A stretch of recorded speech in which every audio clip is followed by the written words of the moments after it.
सोचा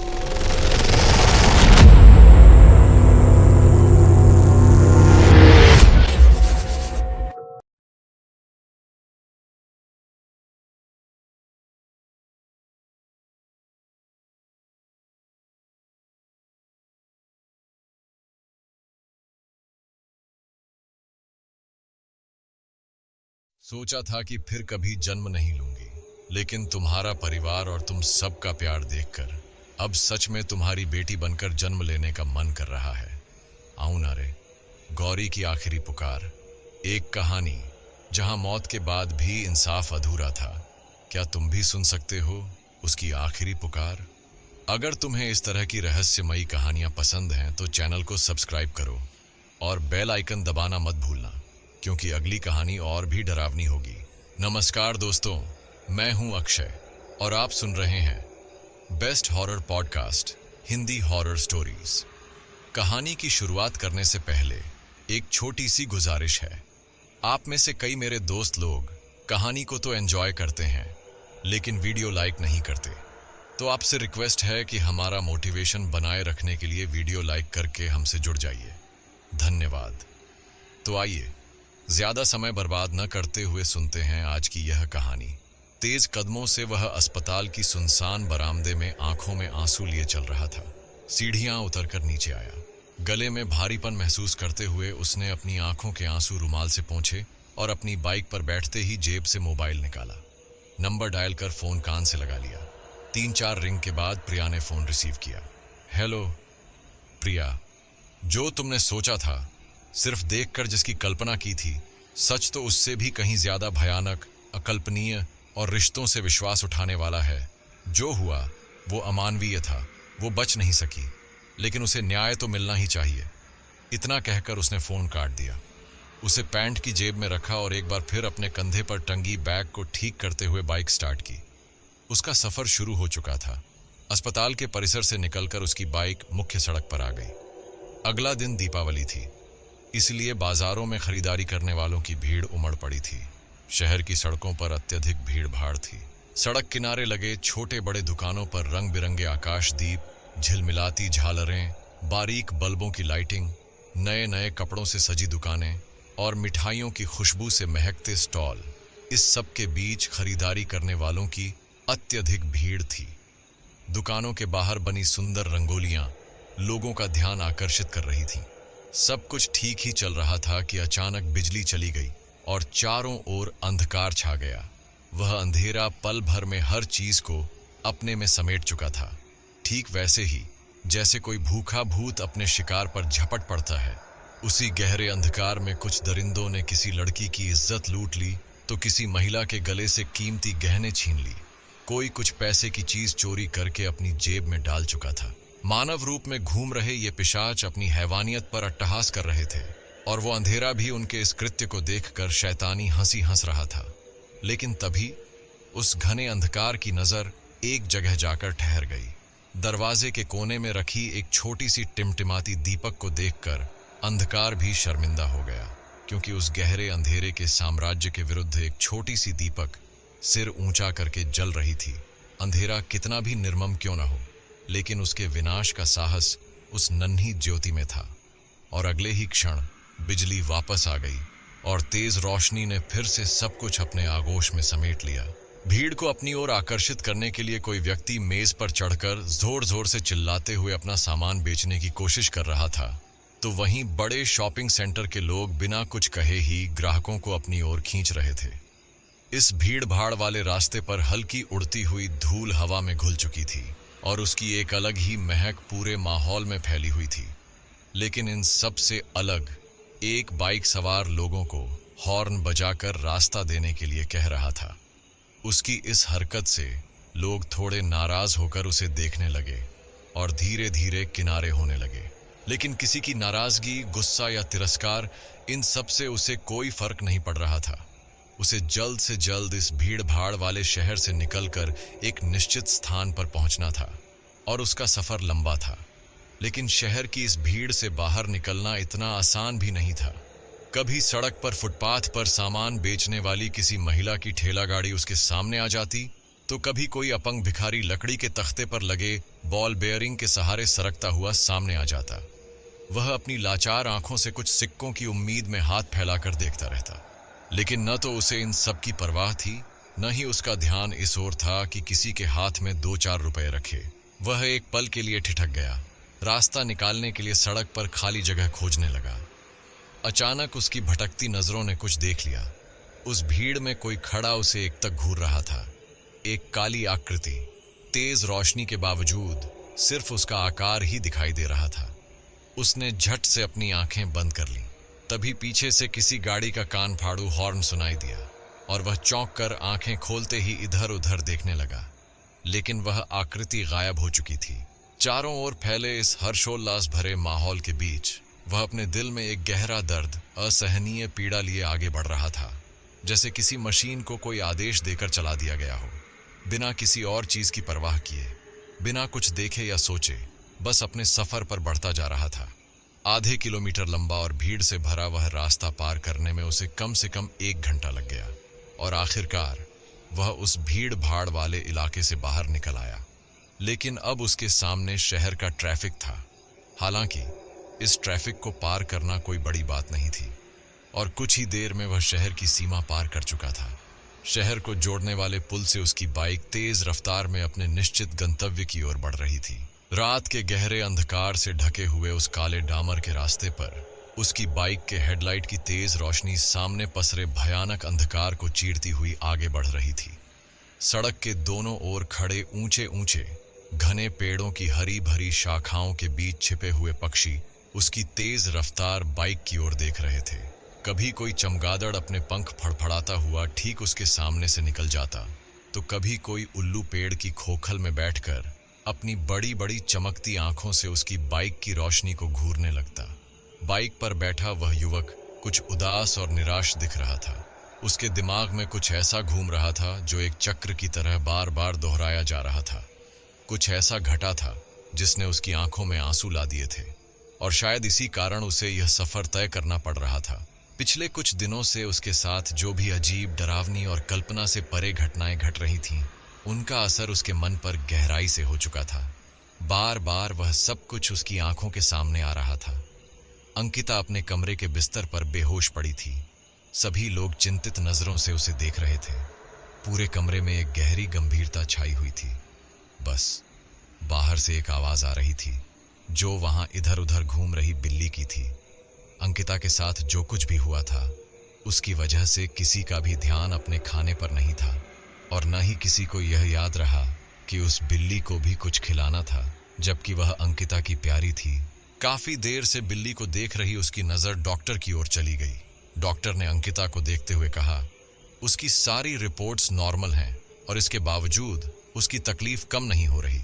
ये उसके सोनोग्राफी रिपोर्ट्स हैं, ये स्कैनिंग रिपोर्ट्स और ये MRI, लगभग हर तरह की जांच करवाई गई है, लेकिन फिर भी किसी बीमारी का पता नहीं चल पा रहा।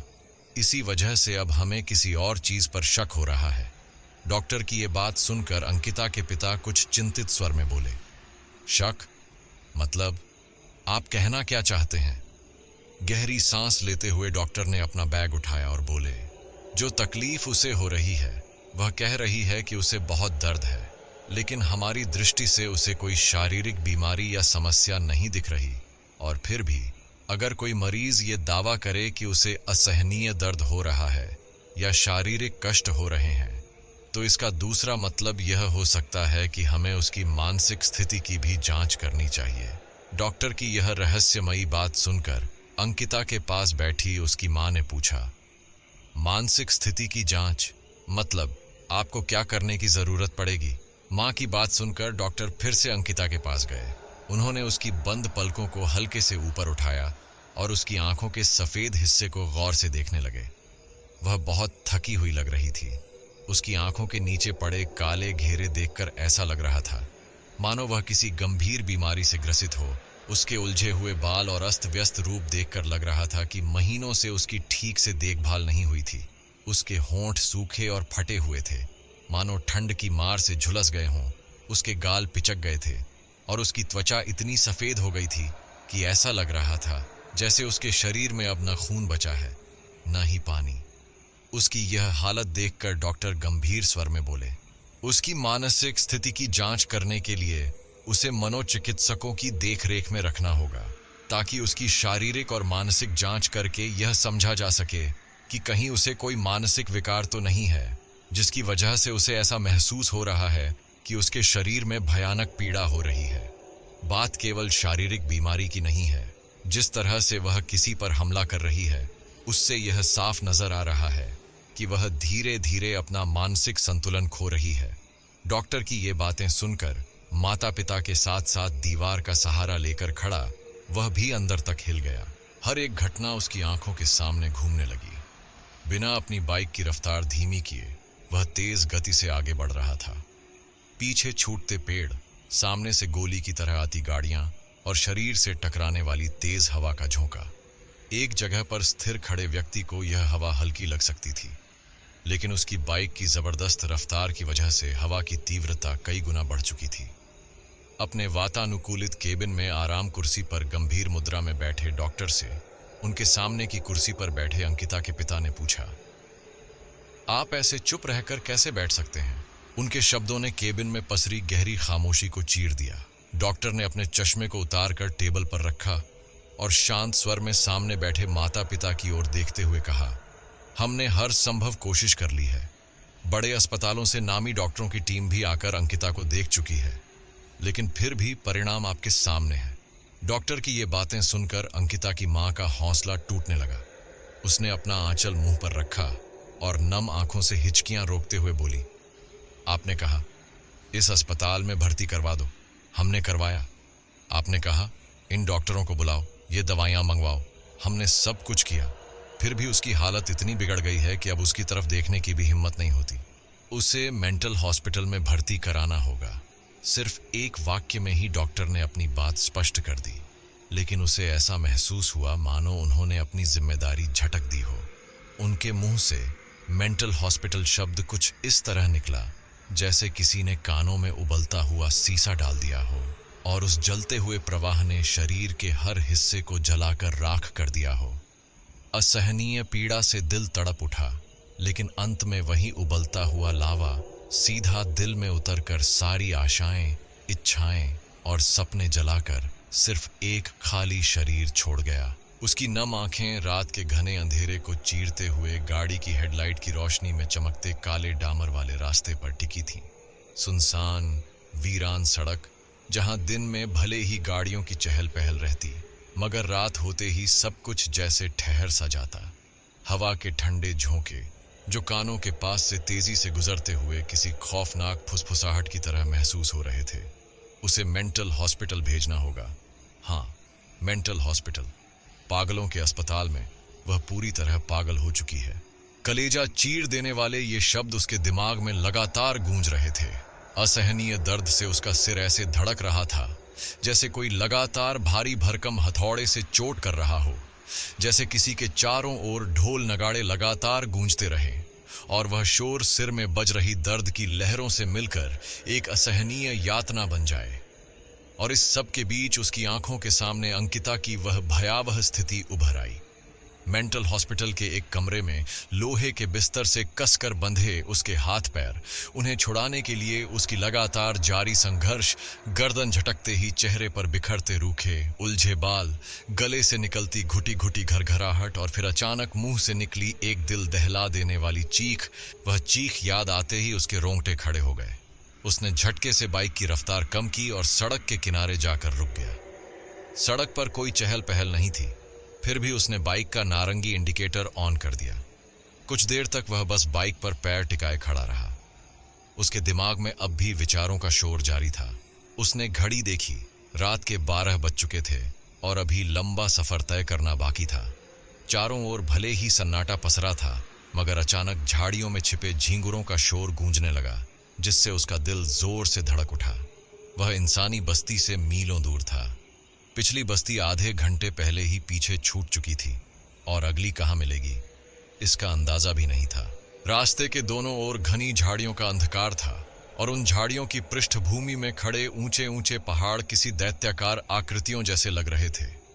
ऐसा लग रहा था मानो भगवान राम के धनुष से निकला कोई बाण आसमान की ऊंचाइयों को चीरते हुए अंधेरे में गायब हो गया हो। क्षण भर रुककर उसने फिर से बाइक की किक मारी, लेकिन गाड़ी स्टार्ट नहीं हुई। उसने 2-4 बार और कोशिश की, फिर पल भर ठहर गया।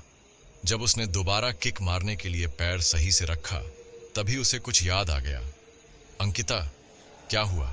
उसके उतरे हुए चेहरे की तरफ देखते हुए उसने पूछा, तो अंकिता बोली, देख ना दादा, पहले ही देर हो गई है, फिर प्रिया को आने में देर हुई, और अब ये गाड़ी स्टार्ट होने में भी वक्त लगा रही है। अंकिता की बात सुनकर पास खड़ी प्रिया तुरंत बोली, अरे मैंने कब देर की? तू ही घंटों से मेकअप करने में लगी थी। अंकिता कुछ बोलने ही वाली थी कि वह आगे बढ़ा, हैंडल थोड़ा सा घुमाया और एक झटके में किक मारी। गाड़ी तुरंत स्टार्ट हो गई और अंकिता का चेहरा खिल उठा। जिस तरह भगवान ने हमें सिर्फ शरीर ही नहीं बल्कि दिमाग भी दिया है, वैसे ही कंपनी ने गाड़ी को सिर्फ सेल्फ स्टार्ट नहीं बल्कि किक भी दी है, पर इस्तेमाल कौन करे? यह कहते हुए उसने अंकिता की मजाक उड़ाई। अंकिता कुछ कहने ही वाली थी कि तभी दरवाजे के भीतर से पिता की सख्त आवाज गूंजी, शाम के 6 बज चुके हैं, अंधेरा होने से पहले घर लौट आना। पिता की कड़क आवाज सुनकर प्रिया, अंकिता और वह भी बिल्कुल चुप हो गए, लेकिन अपनी बहन का पक्ष लेते हुए उसने कहा, बाबा, वह सिर्फ फिल्म देखने जा रही है। फिल्म रात के 9 बजे खत्म होगी। यह सिर्फ तुम्हारी जिद है। हमारे परिवार में पीढ़ियों से किसी भी लड़की को शाम के बाद घर से बाहर रहने की इजाजत नहीं थी, और मुझे भी यह मंजूर नहीं। अगर समाज के हर घर में यही सोच बनने लगी कि लड़कियों को शाम के बाद बाहर नहीं निकलना चाहिए, तो फिर बहुत सारी चीजें बंद करनी पड़ेंगी। Shopping mall, jewellery shop, call centre, और साथ ही रात में अस्पतालों में काम करने वाली नर्सें, महिला पुलिस अधिकारी, सेना में सेवा देने वाली महिलाएं। वह आगे कुछ और कहने ही वाला था कि बीच में ही पिता ने उसकी बात काट दी। बाहर कैसी स्थिति बनी हुई है, यह रोज अखबार और खबरों में देख ही रहा है ना। लोग किस हद तक गिर रहे हैं, हालात कितने भयावह और खतरनाक हो चुके हैं। बाबा, यह दुनिया हम जैसे लोगों से ही बनी है। जो लड़की मेरे लिए बहन है, वह किसी और के लिए बस एक लड़की है, और किसी के लिए सिर्फ एक सुंदर स्त्री का शरीर। और खतरनाक स्थिति तब होगी जब वह हमेशा घर की 4 दीवारों में कैद रहेगी और फिर किसी दिन बाहर निकलेगी। क्योंकि जो लड़की अपना पूरा जीवन घर की दीवारों के बीच बिताएगी, उसमें संकटों का सामना करने का साहस नहीं होगा। उसने जोर लगाकर किक मारी और इस बार गाड़ी तुरंत स्टार्ट हो गई। दाएं हाथ से हैंडल मजबूती से पकड़ते हुए उसने हल्की रेस दी। गाड़ी के इंजन की यह गूंज रात की नीरव शांति में भयानक तरीके से गूंज उठी, और हर तरफ पसरी हुई खामोशी पल भर में ही टूट गई। रास्ते के किनारे कुछ कदम दूर उसकी बाईं ओर एक विशाल घने पेड़ की शाखा पर बैठा एक उल्लू उसे टकटकी लगाए देख रहा था। उसने हल्का सा हैंडल मोड़कर हेडलाइट की रोशनी उस उल्लू की ओर डाली, तो वह बिना किसी डर के सीधी गर्दन और फूली हुई छाती के साथ निडरता से उसकी ओर देखता रहा। शायद गाड़ी की तेज आवाज उस उल्लू को पसंद नहीं आई थी। उसने गाड़ी गियर में डाली और तेजी से सड़क पर आगे बढ़ गया। रात धीरे धीरे आगे बढ़ रही थी, और इस अंधकार में घूमने वाली शक्तियां भी अपनी अपनी सीमाओं में रहकर अपने शिकार का इंतजार कर रही थीं। इन शक्तियों के इलाकों से गुजरते हुए उसे हल्की सी घबराहट महसूस हो रही थी, और उस रात जो हुआ था उसके बाद यह डर और भी तीव्र रूप से महसूस होने लगा था। मध्य रात्र बीत चुकी थी। बाबा काम के सिलसिले में बाहर गए हुए थे, तो घर में सिर्फ माँ, बहन अंकिता और वह खुद ही थे। उसे गहरी नींद लगी हुई थी, और माँ भी अपने कमरे में चैन से सो रही थी। गले में सूखापन महसूस होने पर उसकी नींद खुल गई। पानी की बोतल लेने के लिए वह हॉल में गया ही था कि अचानक उसे कोई हल्की फुसफुसाहट सुनाई दी। वह चौंक गया और आवाज की दिशा में देखने लगा। यह आवाज उनके घर के खुले दरवाजे के बाहर से आ रही थी। उसने घड़ी देखी, रात के 2 बजने वाले थे। इतनी रात गए, मुख्य दरवाजा खुला देख उसे अजीब सा महसूस हुआ। धीरे धीरे चलते हुए वह दरवाजे तक पहुंचा, तो आवाज और भी साफ हो गई। उसने ध्यान से सुना, यह अंकिता की आवाज थी। इतनी रात को अपनी बहन को किसी से बातें करते सुनकर वह गुस्से से भर उठा, लेकिन वह किससे बात कर रही थी यह देखने के लिए उसने धीरे से दरवाजा खोला और बाहर झांका। अंकिता घर की सीढ़ियों पर पीठ किए बैठी थी। वह जोर जोर से हंस रही थी, कुछ बोल भी रही थी और ऐसा लग रहा था जैसे वह किसी की बातें सुन भी रही हो, लेकिन वहां कोई नहीं था। कुछ पल पहले उसके मन में जो गुस्सा था उसकी जगह अब डर ने ले ली। धीरे धीरे कदम बढ़ाते हुए वह अंकिता के पीछे आकर खड़ा हो गया। अंकिता अब भी कुछ बड़बड़ा रही थी, कभी हंस रही थी, और इस रात की नीरव शांति में उसकी खिलखिलाहट और बड़बड़ाने की आवाज साफ गूंज रही थी। आसपास ज्यादा आबादी नहीं थी और बंगले के आंगन में उगे झाड़ झंखाड़ के कारण सड़क का कुछ भी दिखाई नहीं दे रहा था। लेकिन अचानक वह चुप हो गई। अब तक लगातार चल रही उसकी बातें एक झटके में रुक गईं और एक बार फिर चारों ओर गहरी डरावनी शांति छा गई। इस खामोशी में उसे अपने तेज होती सांसों की आवाज तक सुनाई देने लगी। गले में तो कब से खुश्की छा चुकी थी। हिम्मत जुटाते हुए उसने कांपती आवाज में पुकारा, अंकिता। उसकी आवाज से अचानक फैली नीरव शांति चर्र की आवाज के साथ चीरती चली गई और वह वहीं खड़ा कुछ पल तक उसके जवाब का इंतजार करता रहा। वह अब भी वैसे ही बैठी थी, बिल्कुल स्थिर। उसकी पीठ की ओर देखते हुए उसने दोबारा आवाज लगाई, अंकिता, इतनी रात को यहां क्या कर रही हो? कोई प्रतिक्रिया नहीं। वह उसी तरह शांत बैठी रही। वह 2 कदम आगे बढ़ा और जैसे ही उसके कंधे पर हाथ रखने वाला था, अचानक उसने झटके से अपनी गर्दन घुमाई और जलती हुई बेधक निगाहों से उसकी ओर देखा। गर्दन घुमाने की तेजी से उसके घने बाल चेहरे पर आकर आधा चेहरा ढक चुके थे। उसकी यह हालत देखकर उसके रोंगटे खड़े हो गए। अचानक उसे ऐसा महसूस हुआ जैसे किसी ने सड़क पर आकर उसकी बाइक के सामने छलांग लगा दी हो। बाइक का संतुलन बिगड़ गया, उसका नियंत्रण छूट गया। बचने की कोशिश में बाइक बुरी तरह फिसल गई। ढलान पर बाइक करीब 20 फीट तक घिसटती चली गई, जिससे एक कर्कश आवाज चारों ओर गूंज उठी। बाइक के साथ वह भी जमीन पर बुरी तरह घिसटता चला गया। कुछ ही सेकंड में बाइक सड़क के किनारे एक जगह आकर रुक गई और वह चीखती हुई आवाज थम गई। वह भी सड़क किनारे झाड़ियों में आकर गिर पड़ा। कुछ पल तक वहीं पड़ा रहा। उसकी पीठ पर टंगी बैग भी उससे कुछ दूरी पर गिर चुकी थी। जमीन पर पड़े पड़े ही उसने ऊपर देखा, एक गहरा काला बादलों से खाली आसमान, और उसके कानों में वही शब्द लगातार गूंजने लगे, माँ, दादा साइकिल से गिर गया। खिड़की से देख रही छोटी अंकिता की चीख रसोई में काम कर रही माँ ने सुन ली। वह घबरा कर बाहर की ओर भागी, लेकिन उससे पहले ही अंकिता रोते हुए सड़क की ओर दौड़ पड़ी। अपने नन्हे हाथों से वह दादा के ऊपर गिरी हुई साइकिल हटाने की नाकाम कोशिश कर रही थी। उसकी सिसकियां रुकने का नाम नहीं ले रही थीं। माँ ने जल्दी से साइकिल को किनारे किया, तभी अंकिता दौड़कर दादा के गले लग गई और फूट फूट कर रोने लगी। अंकिता, अरे मैं ठीक हूं, देख, मुझे कुछ नहीं हुआ। लेकिन छोटी अंकिता की रुलाई फिर भी नहीं थमी। बचपन की उन यादों ने उसकी आंखें नम कर दी। अब वह जख्मी हालत में जमीन पर पड़ा था। हाथ पैर बुरी तरह छिल गए थे। जगह जगह से खून बह रहा था, दर्द हो रहा था। लेकिन इस बार उसे संभालने के लिए उसकी प्यारी बहन नहीं थी। खुद को संभालते हुए वह धीरे धीरे उठकर बैठा। दाईं ओर नजर डाली तो देखा कि वह एक गहरी खाई से बस 1 फुट की दूरी पर था। आंखें फटी रह गईं। वह उस अंधेरी गहरी खाई को एक तक देखता रहा, फिर धीरे धीरे अपने आसपास नजर घुमाई। मैं किस्मत से बचा हूं या फिर किसी ने मुझे बचाया। उसे ऐसा महसूस हुआ चारों ओर अमावस्या की घनी कालिमा फैली हुई थी, जैसे कोई नक्काशीदार रंगोली बनाने के लिए पहले सफेद बिंदु डालता है।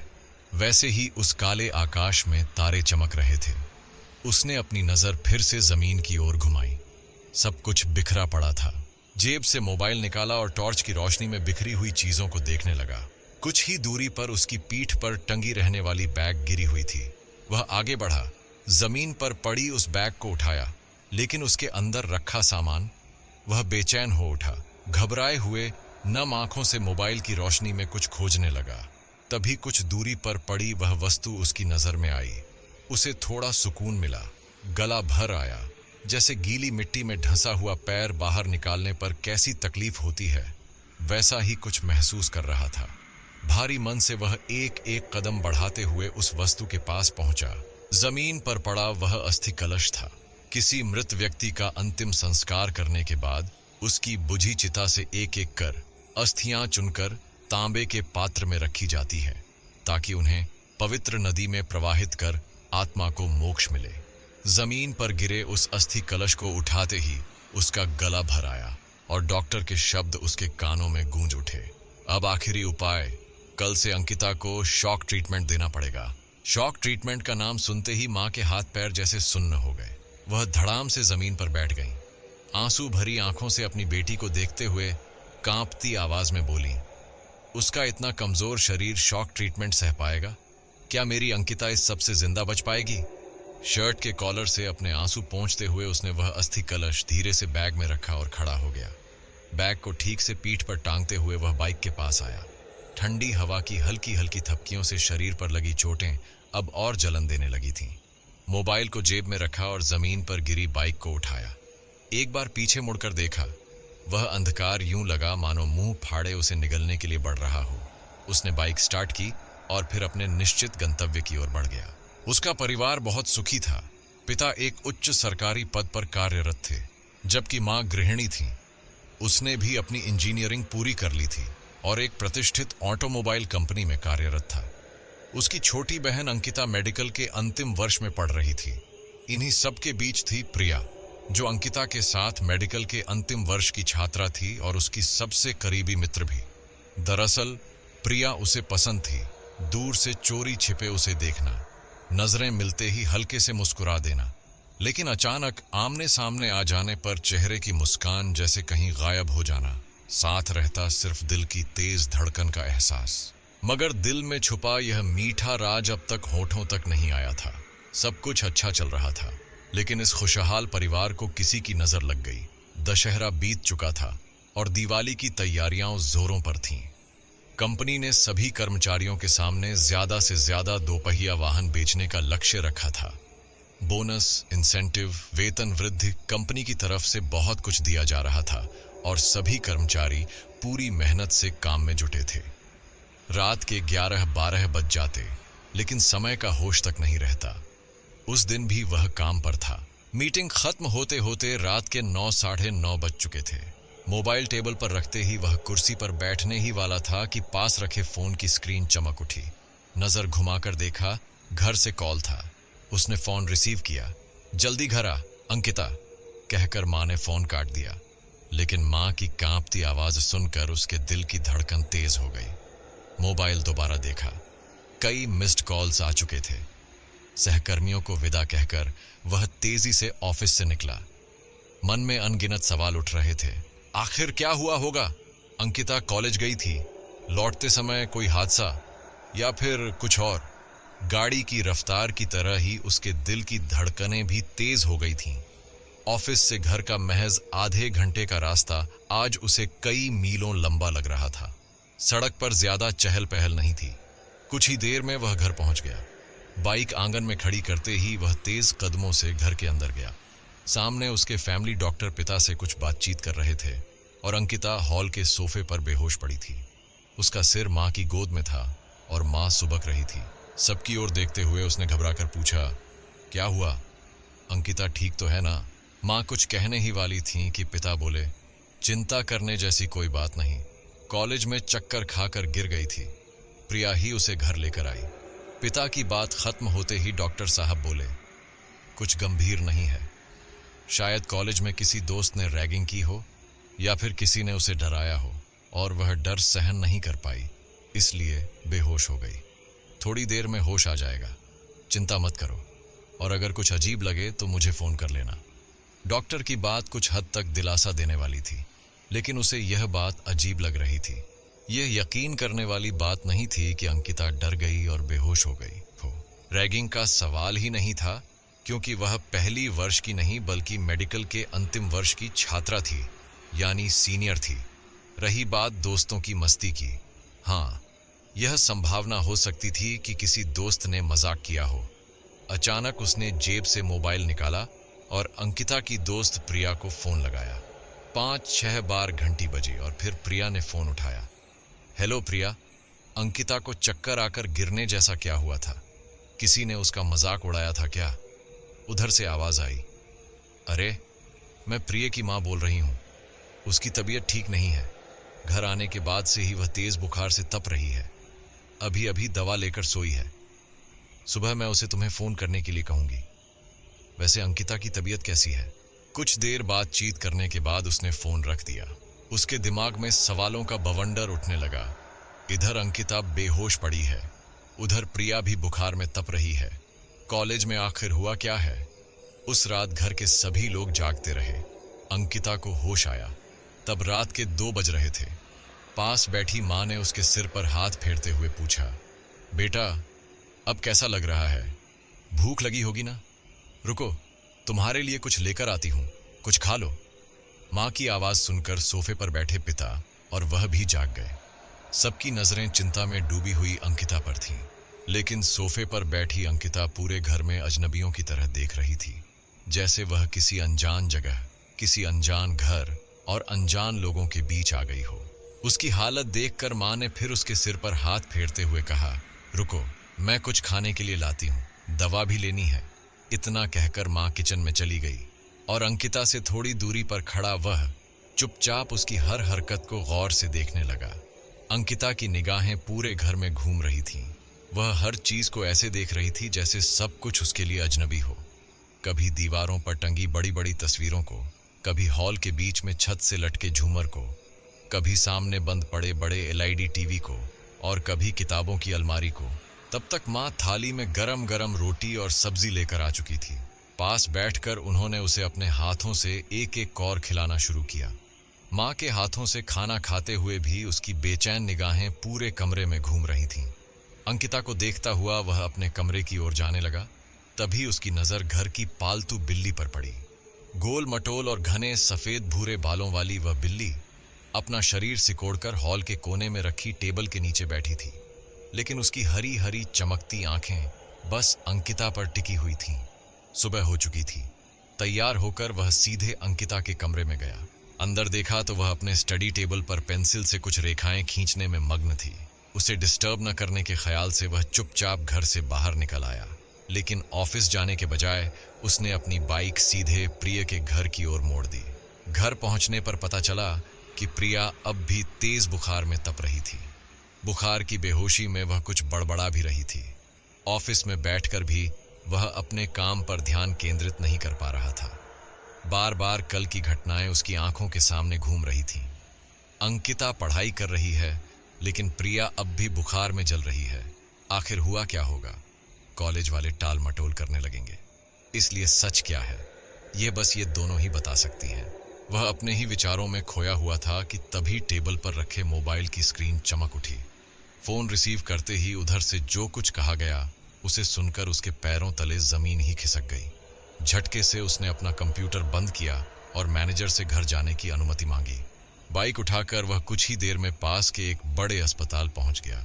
अस्पताल में काफी भीड़ थी। भीड़ को चीरता हुआ वह रिसेप्शनिस्ट की ओर बढ़ा, लेकिन उसे कुछ पूछने की जरूरत नहीं पड़ी, क्योंकि पास ही रखी एक कुर्सी पर उसकी मां सिर पकड़कर लगातार रो रही थी।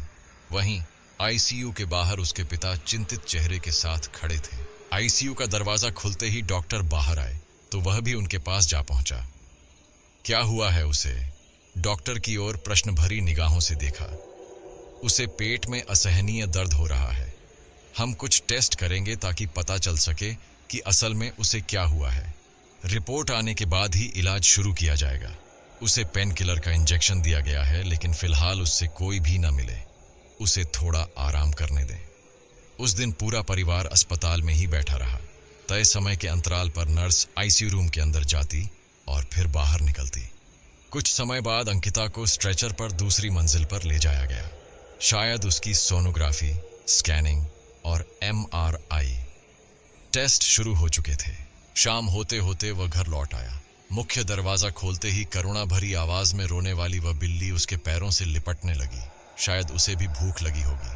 फ्रिज में रखा दूध उसने गैस पर गर्म करने रखा। इतने में वह बिल्ली बार बार उसके पैरों से सटकर म्याऊं म्याऊं करती रही। गैस पर दूध गर्म हो रहा था। किचन के स्लैब से टिककर वह हाथ बांधकर गहरी सोच में डूबा था कि तभी उसकी नजर अंकिता के कमरे पर पड़ी। दरवाजा थोड़ा सा खुला हुआ था। शायद अस्पताल ले जाते वक्त मां ने जल्दी में दरवाजा बंद नहीं किया होगा। उसकी निगाहें अधखुले दरवाजे से अंदर चली गईं। कमरे की लाइट बंद थी, इसलिए वहां घना अंधेरा पसरा था, लेकिन उस अंधेरे में भी उसे लगा कि वहां कोई मौजूद है। वह यूं ही टकटकी लगाए देखता रहा।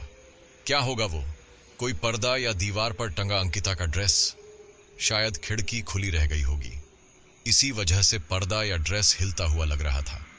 लेकिन अब उसे महसूस हुआ कि अंधेरे में दिखने वाला वह अजीब सा आकार उसकी ओर बढ़ रहा है। उसे हल्की सी घबराहट होने लगी। उसने सांस थामकर ध्यान से देखा और तभी खस्सस अचानक आए इस अजीब से आवाज ने उसका दिल दहला दिया।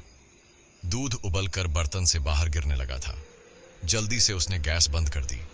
बिल्ली को दूध देने के बाद उसने बर्तन वापस फ्रिज में रखा और अंकिता के कमरे की ओर देखा।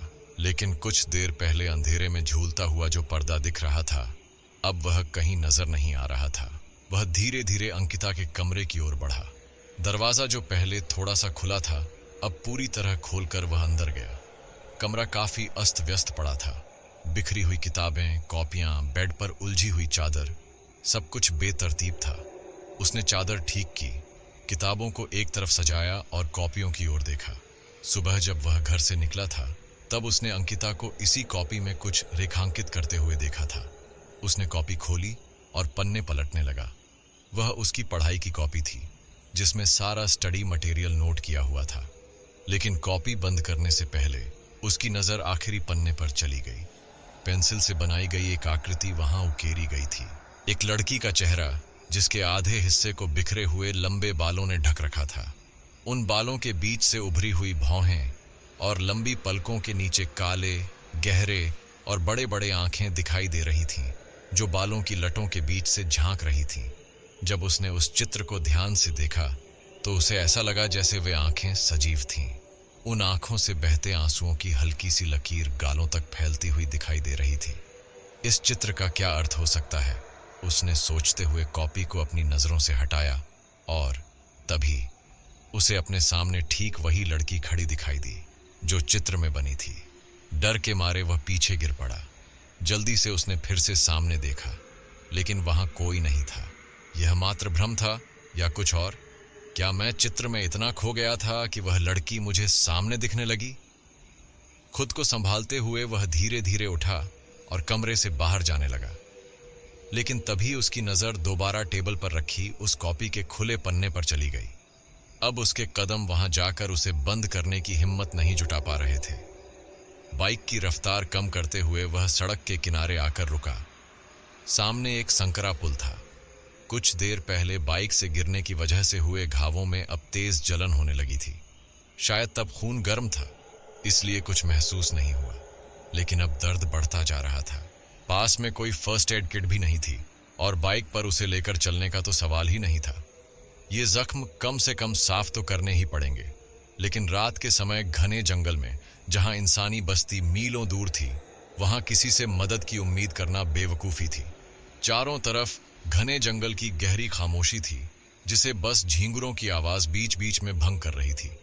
लेकिन उसी के बीच उसे एक और आवाज सुनाई दी। किस्मत ने साथ दिया था। खरखराते पानी की एक हल्की मधुर आवाज कानों तक पहुंची। जैसे ही उसने सुना, वह बाइक से उतरा। बाइक का स्विच ऑन करके उसने हेडलाइट जलाई और अब हल्की लंगड़ाहट के साथ उस आवाज की दिशा में बढ़ने लगा। लेकिन ज्यादा देर भटकना नहीं पड़ा।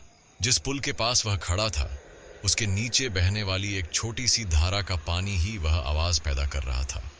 हेडलाइट की रोशनी में सब कुछ साफ साफ नजर आ रहा था। छोटी बड़ी झाड़ियां, काले चिकने पत्थर और जमीन पर उगे हुए घास के झुरमुट। संभल कर चलता हुआ वह नीचे उतरा और एक पत्थर पर बैठ गया। फिर धीरे से अपना बायां हाथ पानी में डुबो दिया। कोहनी के पास हुए जख्म पर जैसे ही ठंडे पानी का स्पर्श हुआ, दर्द कई गुना बढ़ गया। एक तेज टीस उठी जो दिमाग तक जा पहुंची। संभलते हुए उसने अपने शरीर पर हुए घावों को उस बहते पानी से धो डाला।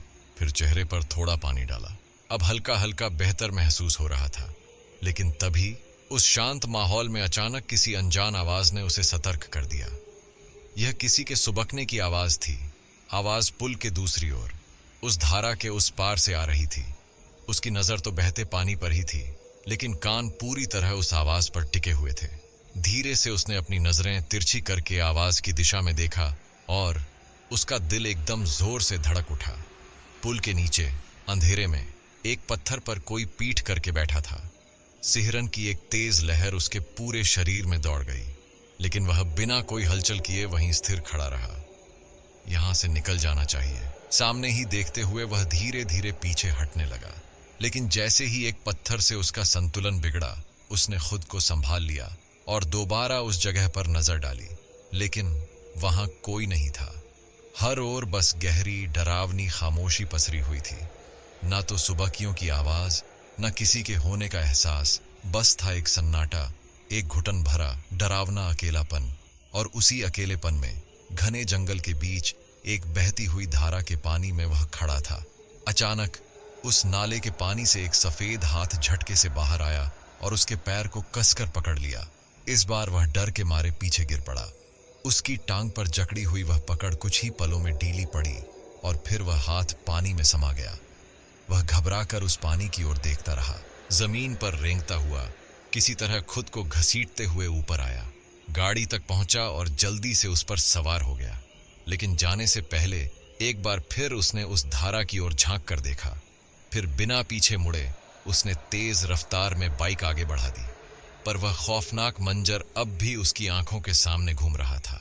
2 दिन बाद अंकिता को हॉस्पिटल से डिस्चार्ज मिल चुका था, लेकिन अचानक शाम होते होते उसके पेट में तेज दर्द होने लगा। वह असहनीय पीड़ा से तड़प रही थी। कुछ ही देर में उनके फैमिली डॉक्टर घर आ गए। अंकिता को एक बार फिर नींद का इंजेक्शन दिया गया, पर वह आराम बस उतनी ही देर तक था जब तक इंजेक्शन का असर बना रहा। डॉक्टर ने उसकी सारी रिपोर्ट्स देखते हुए कहा, उसकी सोनोग्राफी, स्कैनिंग, एमआरआई सब कुछ नॉर्मल है, इसीलिए उसे हॉस्पिटल से डिस्चार्ज किया गया था। शारीरिक रूप से उसमें कोई बीमारी या लक्षण नहीं दिख रहे, लेकिन फिर भी वह कह रही है कि उसके शरीर, खासकर पेट में असहनीय दर्द हो रहा है। इसलिए मुझे अब कुछ और संदेह हो रहा है। डॉक्टर के मुंह से निकले ये शब्द सुनकर तीनों के चेहरों का रंग उड़ गया। पिता ने घबराई नजरों से डॉक्टर की ओर देखा और पूछा, आपका क्या मतलब है डॉक्टर? संदेह? कैसा संदेह? जो भी है साफ साफ कहिए। डॉक्टर ने अंकिता की ओर देखा, फिर अपनी पैंट की जेब में हाथ डालते हुए गहरी सांस ली। उन्होंने सिर ऊपर उठाया, छत की ओर देखा और आंखें कसकर बंद कर लीं। फिर सभी की ओर देखते हुए शांत स्वर में बोले, रिपोर्ट्स के अनुसार उसे कोई शारीरिक बीमारी नहीं है, इसलिए मुझे लगता है कि उसका मानसिक परीक्षण भी करवाना चाहिए। डॉक्टर के मुंह से ये शब्द सुनकर सबके पैरों तले जमीन खिसक गई। पिता कुछ चिंतित स्वर में बोले, मानसिक परीक्षण? हाँ, मानसिक परीक्षण। कई बार कुछ मरीजों को यह महसूस होता रहता है कि उन्हें कोई गंभीर शारीरिक बीमारी हो गई है। उनके दिमाग को लगता है कि उनके शरीर में असहनीय दर्द हो रहा है, लेकिन वास्तव में ऐसा कुछ नहीं होता। पिता ने गहरी आवाज में डॉक्टर से सवाल किया, आपका मतलब है कि वह पागल हो गई है? सिर्फ उसके बोलने या तड़पने से आपको ऐसा लग रहा है कि उसका मानसिक संतुलन बिगड़ गया है? डॉक्टर ने संयमित स्वर में जवाब दिया, हम अपने मेडिकल करियर में ऐसे कई मरीज देख चुके हैं जिन्हें वास्तव में कोई बीमारी नहीं होती, लेकिन वे यह मान लेते हैं कि वे बीमार हैं। उन्हें लगता है कि उनके शरीर में तेज दर्द हो रहा है, लेकिन जब उन्हें कुछ दवाइयां दी जाती हैं तो वे बेहतर महसूस करने लगते हैं। असल में वे दवाइयां किसी बीमारी के इलाज के लिए नहीं दी जाती, बल्कि वे सिर्फ सामान्य विटामिन की गोलियां होती हैं। लेकिन मरीज को यह संतुष्टि मिलती है कि उनका इलाज हो रहा है। यही मानसिक संतोष धीरे धीरे उन्हें उनकी मानसिक बीमारी से बाहर निकालने में मदद करता है। और यही कारण है कि हमें अंकिता की मानसिक स्थिति की जांच करवानी होगी। डॉक्टर की बात सुनकर पिता ने सहमति में सिर हिला दिया। डॉक्टर की बात सभी को ठीक लगी थी। उससे भी ज्यादा महत्वपूर्ण यह था कि यह उनकी बेटी के भविष्य का सवाल था, इसलिए सभी राजी हो गए। डॉक्टर जब गए तब रात के करीब 9:30 बज चुके थे। सभी लोग खाने की मेज पर बैठे थे। घर में अपनी बेटी की यह हालत देखकर किसी का भी खाना खाने का मन नहीं था। माँ ने थाली में रखी रोटी का टुकड़ा तोड़ते हुए सिर झुकाया और कुछ दबे स्वर में बोली, हर चीज के लिए डॉक्टरों पर निर्भर नहीं रहना चाहिए, कुछ और उपाय भी करके देखने चाहिए। माँ की धीमी आवाज सुनकर उसने सामने बैठे पिता की ओर तिरछी नजरों से देखा।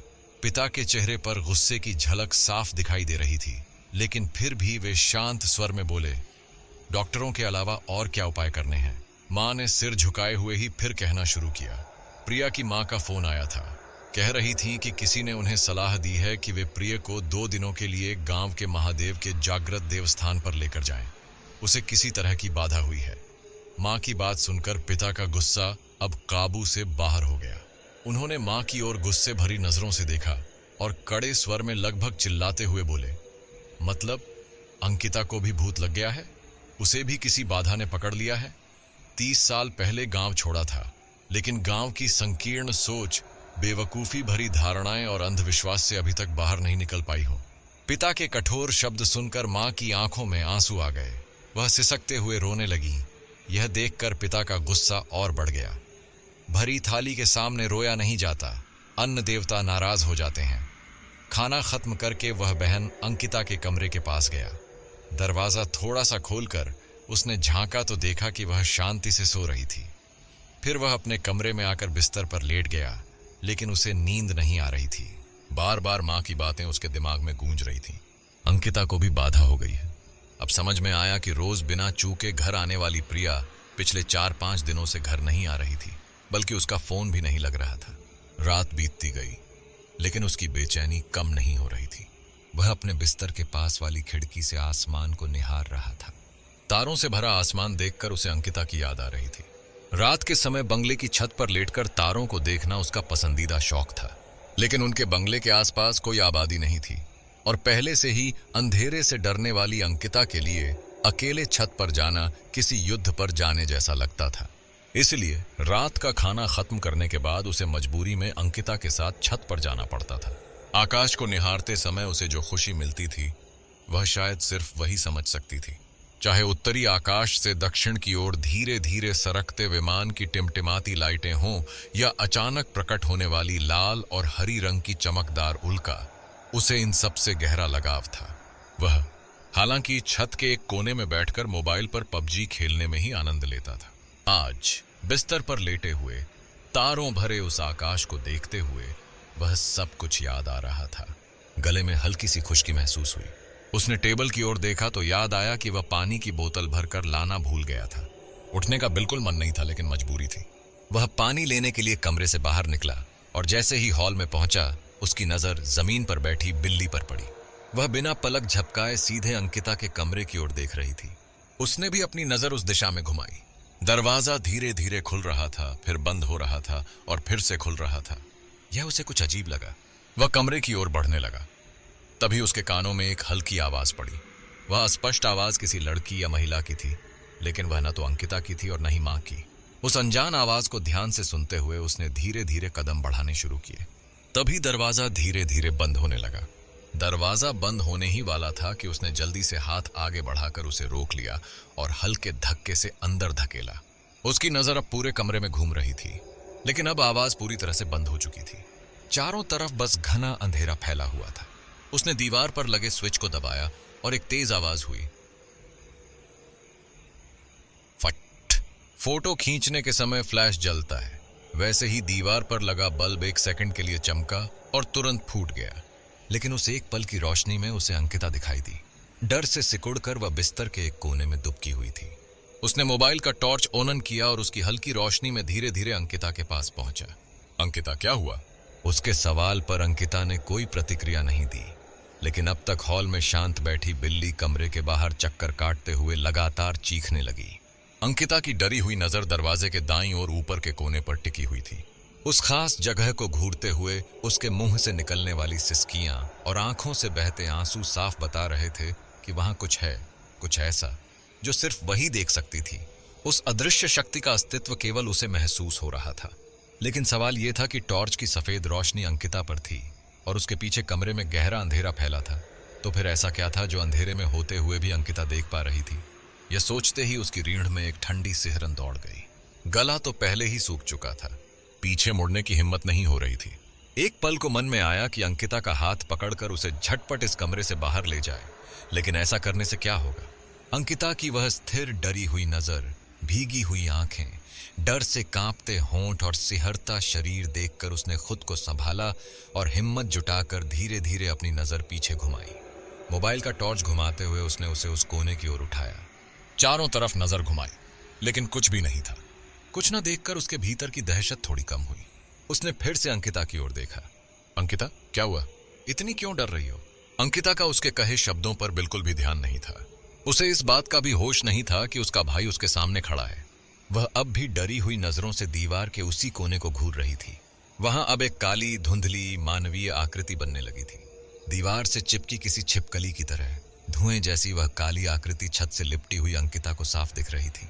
अब वह आकृति धीरे धीरे रेंगती हुई आगे बढ़ने लगी और यह देखते ही डर से कांपती अंकिता सिसकते हुए झोर झोर से रोने लगी। लेकिन उसकी बहन आखिर क्या देख रही थी? वह इतनी डरी हुई क्यों थी? इसकी उसे जरा भी समझ नहीं थी। उसने अंकिता के कंधे पर हाथ रखा और कहा, अंकिता, घबराओ मत, वहां कुछ भी नहीं है, देखो। कहते हुए उसने झटके से अपने मोबाइल की रोशनी उस कोने की ओर डाली, पर वहां कुछ नहीं था। उसने दोबारा अपनी बहन की ओर देखा और तभी झटके से अंकिता ने बेहद क्रूरता से अपने एक हाथ से उसका गला कसकर पकड़ लिया और एक भयानक आवाज में हंसने लगी। क्षण भर के लिए उसने अपनी गाड़ी की रफ्तार कम की, उसे सड़क किनारे लिया और वहीं ठहर गया। उस रात का वह भयावह दृश्य, अंकिता के भीतर की वह भयंकर क्रूरता, गले पर उसकी कसती हुई मजबूत पकड़ और दिल दहला देने वाली वह घिनौनी हंसी, सब कुछ अब भी उसकी आंखों के सामने वैसा ही उभर आया था, कानों में गूंज रहा था। उसने अपनी पीठ से बैग उतारकर आगे रखा, जिप खोली और अंदर रखा। अस्थि कलश हाथ में लिया। उसके सही सलामत होने की तसल्ली करने के बाद उसने उसे दोबारा बैग में रखा और बैग फिर से पीठ पर टांग लिया। मोबाइल निकालकर मैप देखा तो अभी भी उसे काफी दूर जाना था। मोबाइल वापस जेब में रखा और गाड़ी की किक मारी। जैसे ही इंजन स्टार्ट हुआ, उसकी गूंज रात की सन्नाटे भरी हवा में फैल गई। अंकिता की भारी घुटी हुई आवाज कमरे में गूंज रही थी। उसके हाथ पैर मोटे काले नायलॉन की पट्टियों से कसकर बंधे हुए थे।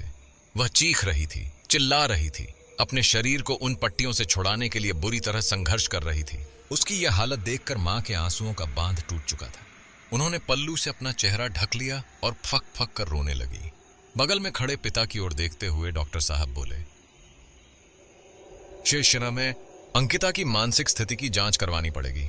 यह मैंने 4 दिन पहले ही आपसे कहा था, लेकिन आपने इसे पूरी तरह नजरअंदाज कर दिया और अब नतीजा आपके सामने है।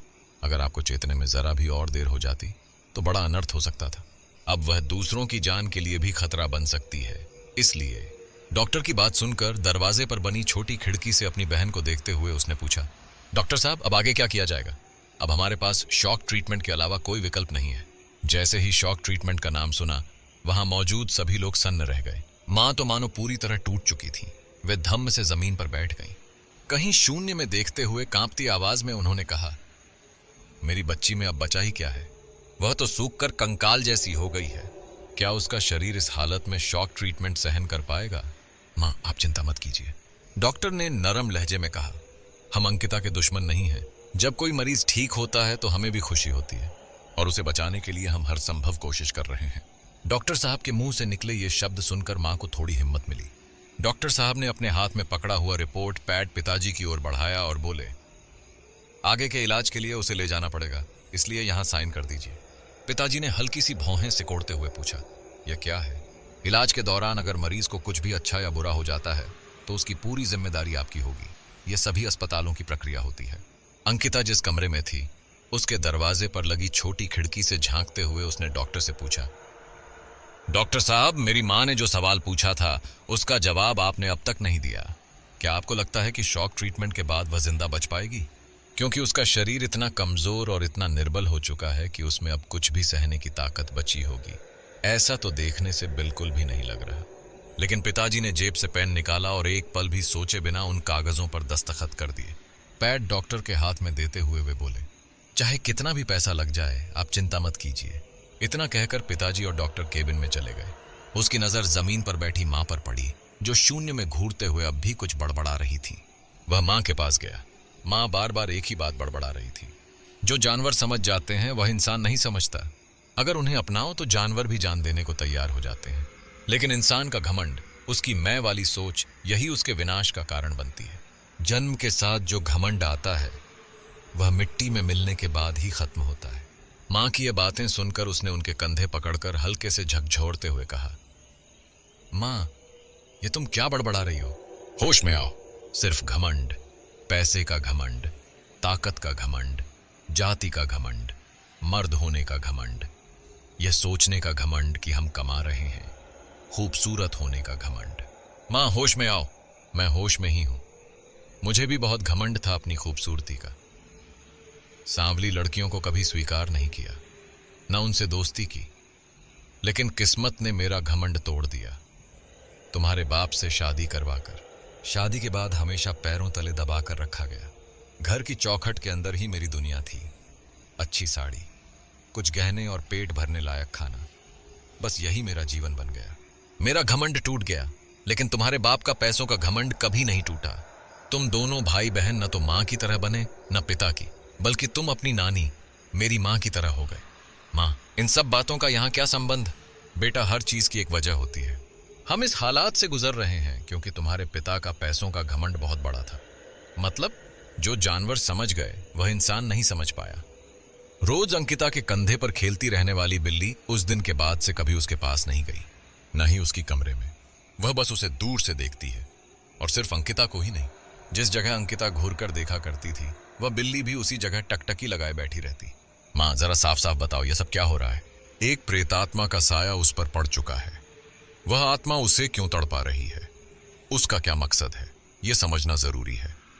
लेकिन मकसद समझ में आ भी जाए तो भी अब उसके बचने की उम्मीद बहुत कम है। लेकिन एक काम करना ही होगा। मेरी बेटी की आत्मा को मुक्ति मिलनी चाहिए। माँ, ऐसा कुछ नहीं होगा, मैं उसे बचाऊंगा। वह आगे कुछ कहने ही वाला था कि तभी फोन की घंटी बजी। फोन प्रिया का था। उसने फोन रिसीव किया। हेलो, अंकिता कैसी है? जिंदा है, लेकिन अब उसके पास ज्यादा वक्त नहीं है। वह भारी मन से बोल गया, लेकिन फोन के दूसरी तरफ से आई प्रिया की बात सुनकर उसका चेहरा सफेद पड़ गया। फोन काटकर वह मां की ओर देखते हुए बोला, प्रिया गांव से वापस आ चुकी है। उस दिन क्या हुआ था उसे सब पता है। मां से विदा लेकर वह अस्पताल से बाहर निकल आया। अब प्रिया ही अकेली थी जो उस दिन अंकिता के साथ घर आई थी, और जो कुछ हुआ था उसकी वजह से प्रिया भी किसी हद तक प्रभावित हो चुकी थी। दोपहर की तेज धूप बदन झुलसा रही थी। मन में अनगिनत बुरे ख्याल उमड़ रहे थे। कुछ ही देर में वह अपनी बाइक से प्रिया के घर पहुंचा। दरवाजा खुला हुआ था, इसलिए वह सीधे अंदर चला गया। प्रिया भी काफी कमजोर लग रही थी। उसके पिता किसी से फोन पर बात कर रहे थे और प्रिया सोफे पर बिल्कुल चुपचाप बैठी थी। उसने सिर पर ओढ़नी डाल रखी थी। माथे पर सफेद विभूति की उंगलियों के निशान दिख रहे थे। वह कहीं शून्य में टकटकी लगाए बैठी थी। यह तक ध्यान नहीं दिया कि वह दरवाजे से अंदर आ चुका है। दरवाजे के पास रखे कुछ सामान की बोरियां देखकर उसे एहसास हुआ कि वे लोग अभी अभी गांव से लौटे हैं। अरे तू कब आया? और अंकिता कैसी है? प्रिया की मां की आवाज सुनकर उसने उनकी ओर देखा। उनके हाथ में 2 गिलास शरबत थे, शायद प्रिया और उसके पिता के लिए। प्रिया भी अब होश में आ चुकी थी। अरे बैठना। हाँ। दोनों के हाथों में शरबत के गिलास देते हुए प्रिया की मां सामने बैठ गईं और चिंता से उसकी ओर देखते हुए बोली, प्रिया ने बहुत तकलीफ झेली है। जो कुछ उसके साथ हुआ, उससे छुटकारा पाने के लिए एक रिश्तेदार ने हमें गांव जाने की सलाह दी थी। अंकिता की हालत के बारे में हमें पता था, इसलिए मैंने तेरी मां को फोन करके कहा था कि वह भी हमारे साथ गांव चले, ताकि दोनों लड़कियों को देव दर्शन करवाकर लाया जा सके। लेकिन तेरी मां ने कहा कि घर के फैसले अंकिता के पिता ही लेते हैं, तो उनसे ही बात करें। हमने तेरे पापा से बात करने की कोशिश की, लेकिन इतना कहकर वे निराश होकर रसोई की ओर चली गई। उसने प्रिया की ओर देखा और सीधा सवाल किया, तुम दोनों साथ थी? उस दिन आखिर हुआ क्या था? उसके मुंह से निकले इस सवाल को सुनते ही प्रिया को कुछ याद आ गया और उसके पूरे शरीर में झुरझुरी दौड़ गई। उसके चेहरे पर डर साफ झलकने लगा।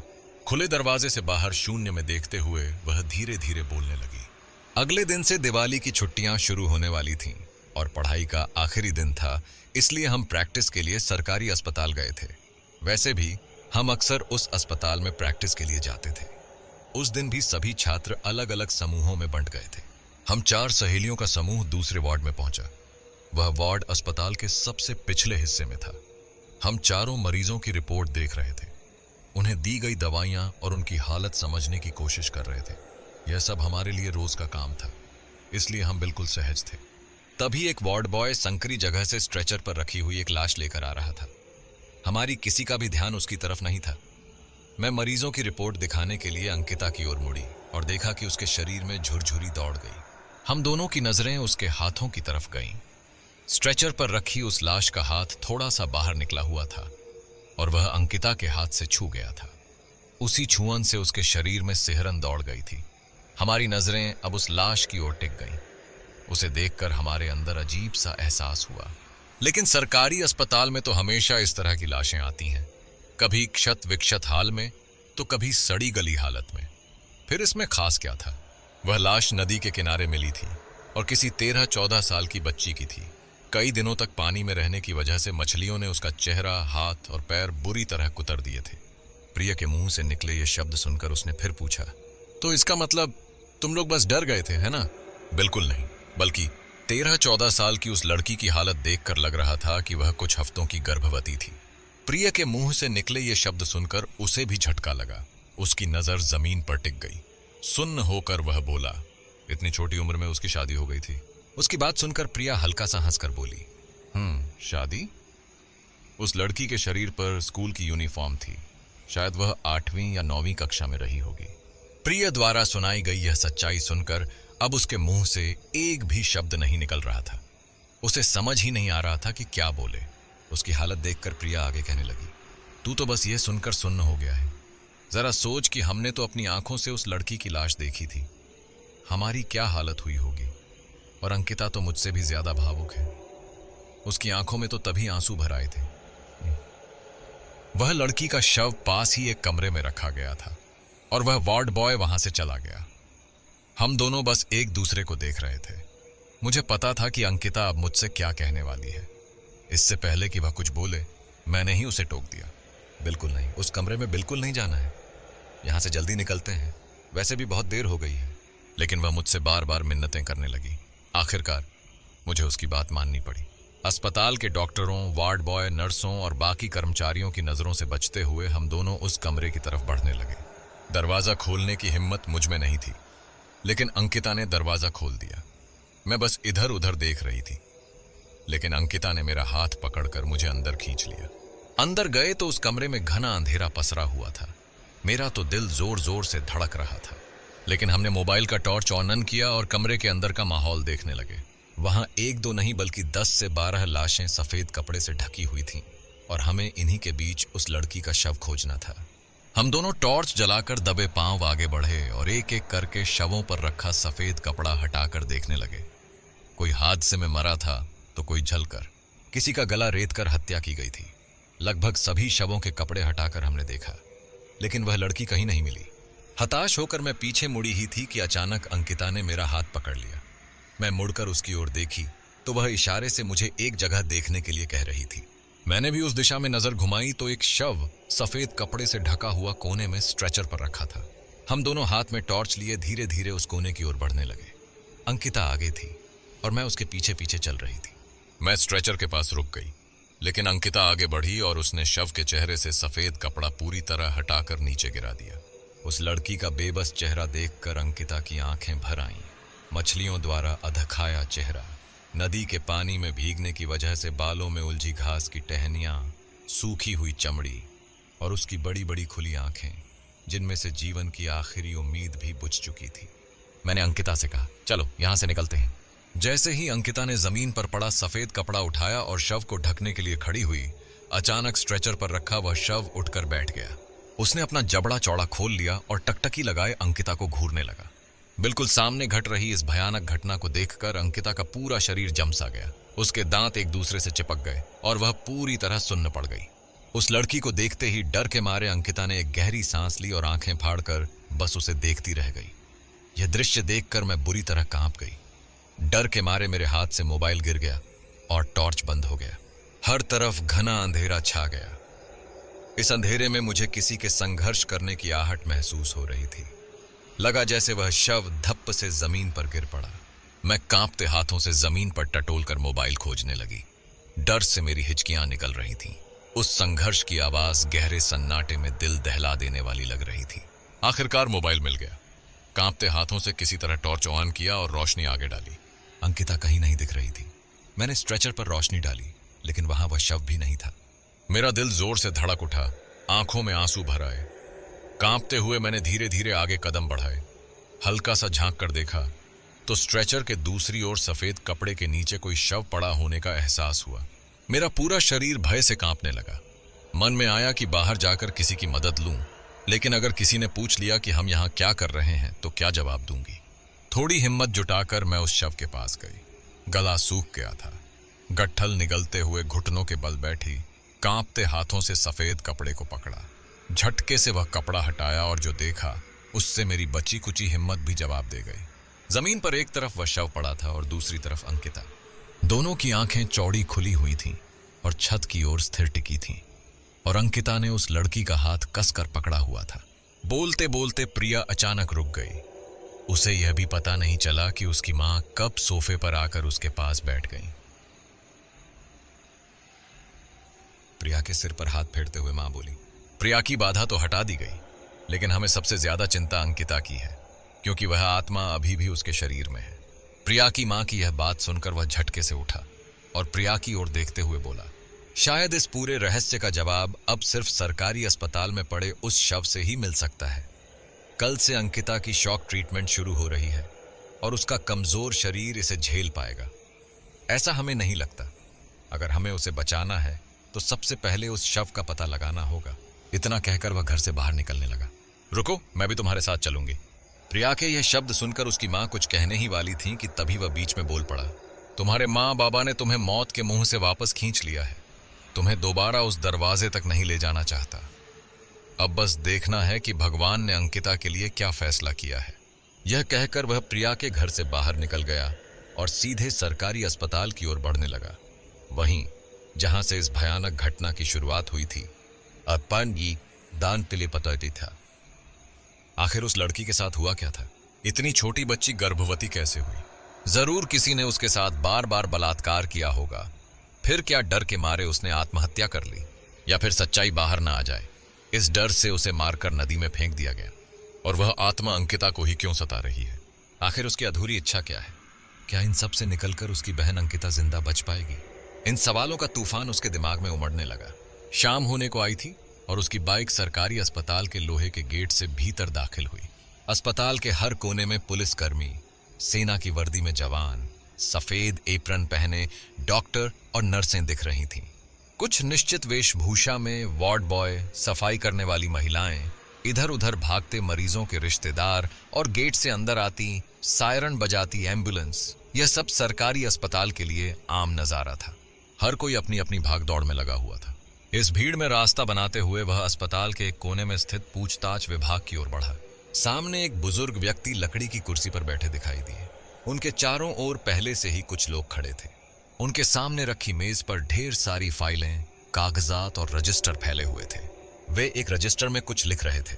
नमस्कार सर, यहाँ लावारिस शवों को किस विभाग में रखा जाता है? उन बुजुर्ग ने अपनी नाक पर थोड़ा सरक चुके चश्मे के पीछे से तिरछी नजर डालते हुए उसकी ओर देखा और बोले, तुम्हें क्या चाहिए? पिछले हफ्ते एक लावारिस शव आपके अस्पताल में लाया गया था, मुझे उसे देखना है। बच्चे, ये सरकारी अस्पताल है, यहाँ रोजाना कितने ही लावारिस शव आते हैं। तुम्हें किस शव के बारे में जानकारी चाहिए, बस इतना बता दो। एक 13-14 साल की स्कूल जाने वाली लड़की का शव। ठीक है, रुको देखता हूँ। कर्मचारी ने इतना कहते ही अपनी ऐनक ठीक की और टेबल पर रखे रजिस्टर के कुछ पन्ने पलटने लगा। सीरियल नंबर देखते हुए एक जगह उंगली टिकाई और सामने लिखी जानकारी पढ़कर बोला, कमरा नंबर 104 में जाओ, वहां देसाई नाम के कर्मचारी मिलेंगे। धन्यवाद सर। उसने बताए गए कमरे को ढूंढना शुरू किया। कुछ ही देर में उसे वह कमरा मिल गया। अंदर टेबल के पास एक कर्मचारी बैठा कुछ लिख रहा था। उसने उस कर्मचारी को नमस्कार किया और जिस शव की तलाश थी उसके बारे में पूछा। पास ही एक पुलिस कांस्टेबल भी बैठा था। कर्मचारी ने फाइल पलटते हुए पूछा, इस पर साइन करो और मृतक के साथ अपना संबंध लिखो। यह सवाल सुनकर वह ठिठक गया, सोच में पड़ गया। मृतक के साथ मेरा रिश्ता? क्या रिश्ता लिखूं? जिस लड़की की वजह से मेरी बहन मौत से जूझ रही है उसके साथ रिश्ता जोड़ूं, पर इसकी जरूरत ही क्या है? उसका पता पूछकर सीधे उसके घर चला जाऊं, लेकिन उसे तो लावारिस घोषित कर दिया गया है। फिर घर और नाम का पता कैसे चलेगा? बच्चे, मुझे और भी काम है। नाम पता लिखो और सामान ले जाओ। कर्मचारी की आवाज सुनकर वह चौंका और टेबल पर रखा पेन हाथ में उठा लिया। उस कर्मचारी से सामान लेकर वह सरकारी अस्पताल से बाहर निकल आया। बाइक स्टार्ट की और मानसिक अस्पताल की ओर चल पड़ा।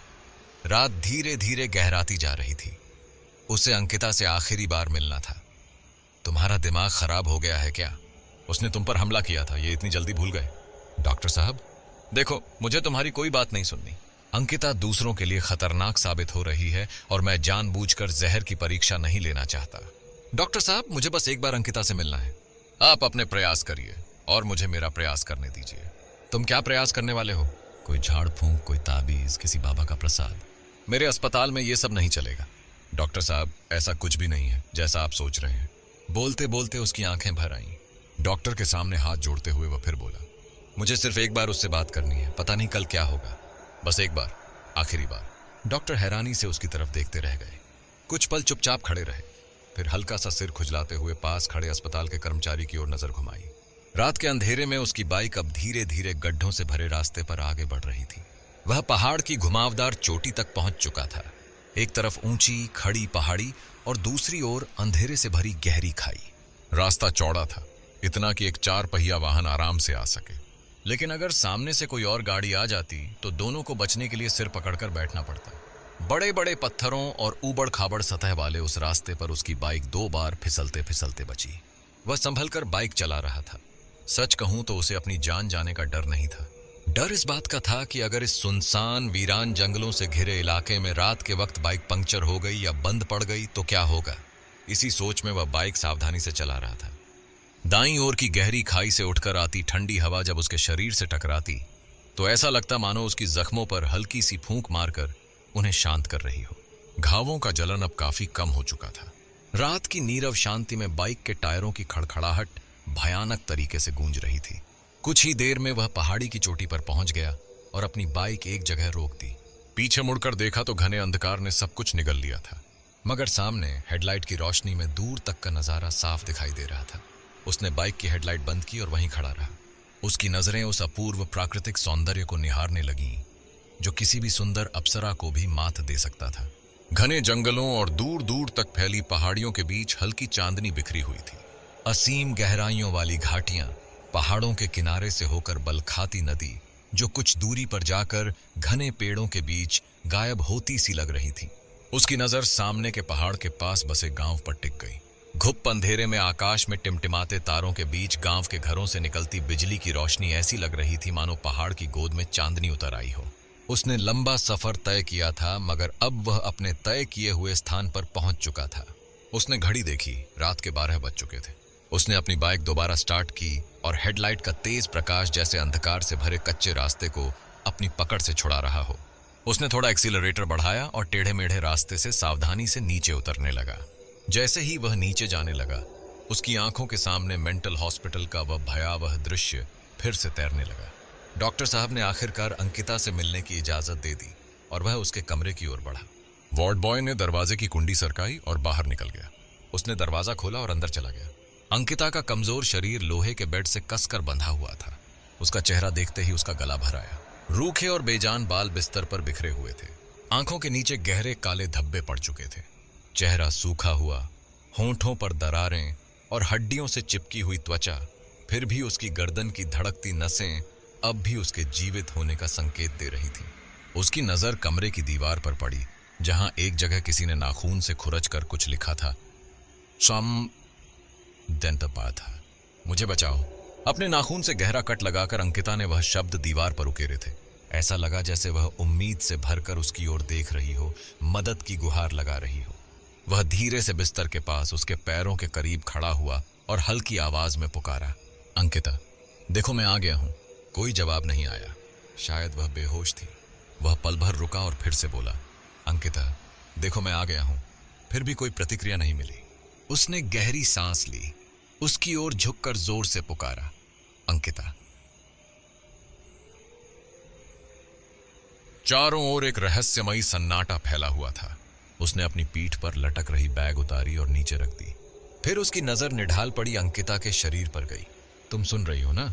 हाँ, तुम सुन रही हो। तुम मेरी बात बहुत ध्यान से सुन रही हो, क्योंकि आज तक तुमने सिर्फ सुना ही तो है।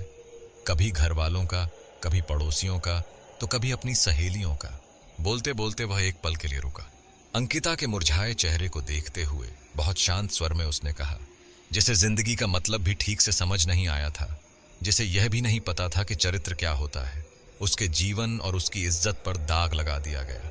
उससे उसका सब कुछ छीन लिया गया। उसे कह दिया गया कि वह समाज में रहने के लायक नहीं रही। लेकिन तुम सिर्फ सुनती रही, सबकी बातें सुनती रही, जैसे आज मेरी भी सुन रही हो। पर मैं तुम्हें बदचलन नहीं कहूंगा, न ही कलंकिनी बुलाऊंगा, क्योंकि तुम निर्दोष हो। वह फिर कुछ देर के लिए चुप हो गया। इस घुप अंधेरे सन्नाटे में उसे कुछ सुनाई दे रहा था, बहुत धीमी सी आवाज। हाँ, कोई सुबक रहा था, मन ही मन रो रहा था। उसने अंकिता की ओर देखा, लेकिन वह वैसे ही निश्चल पड़ी थी।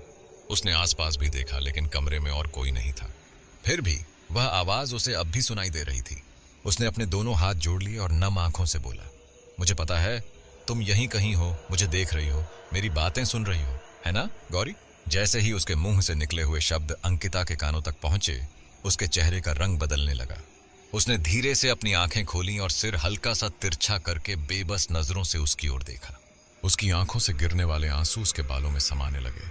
आज उसकी आंखों में न तो क्रूरता थी, न गुस्सा, और न ही कोई आक्रोश थी, तो बस एक मासूम सी उम्मीद, यह भरोसा कि शायद वह सच बोल रहा हो। वह बड़ी आशा से उसकी ओर देखने लगी। अंकिता का शरीर धीरे धीरे ढीला पड़ने लगा। वह अंकिता के पास बेड पर बैठ गया। उसके जख्मी उंगलियों की ओर देखते हुए भरी हुई आंखों से बोला, तुम्हारे साथ जो हुआ वह बहुत बुरा था, लेकिन इसमें अंकिता की क्या गलती थी? उसकी उंगलियों पर जमे हुए खून की ओर देखते हुए उसने कहा, अंकिता बहुत भावुक है। उसे दूसरों का दुख, दर्द और तकलीफ देखी नहीं जाती। लेकिन मैं तुमसे वादा करता हूं, जिन्होंने तुम्हारे चरित्र पर दाग लगाया, तुम्हें बदनाम किया, तुम्हारे बचपन, तुम्हारी मासूमियत और तुम्हारी आंखों में बसे सपनों को राख कर दिया, उन सबके सामने मैं तुम्हारी बेगुनाही साबित करूंगा, और इसके लिए मुझे तुम्हारे घर जाना होगा। मैंने तुम्हारे दाहिने कलाई पर छोटे अक्षरों में उकेरा हुआ वह नाम पोस्टमार्टम रिपोर्ट में दर्ज देखा था। बोलते बोलते वह अचानक रुक गया, फिर आगे कहा, जब सरकारी अस्पताल के कर्मचारी ने मुझे तुम्हारा पोस्टमार्टम रिपोर्ट और अस्थि कलश सौंपते समय पूछा था, मृतक से आपका क्या रिश्ता है, और तभी सरकारी अस्पताल का वह दृश्य उसकी आंखों के सामने कौंध गया।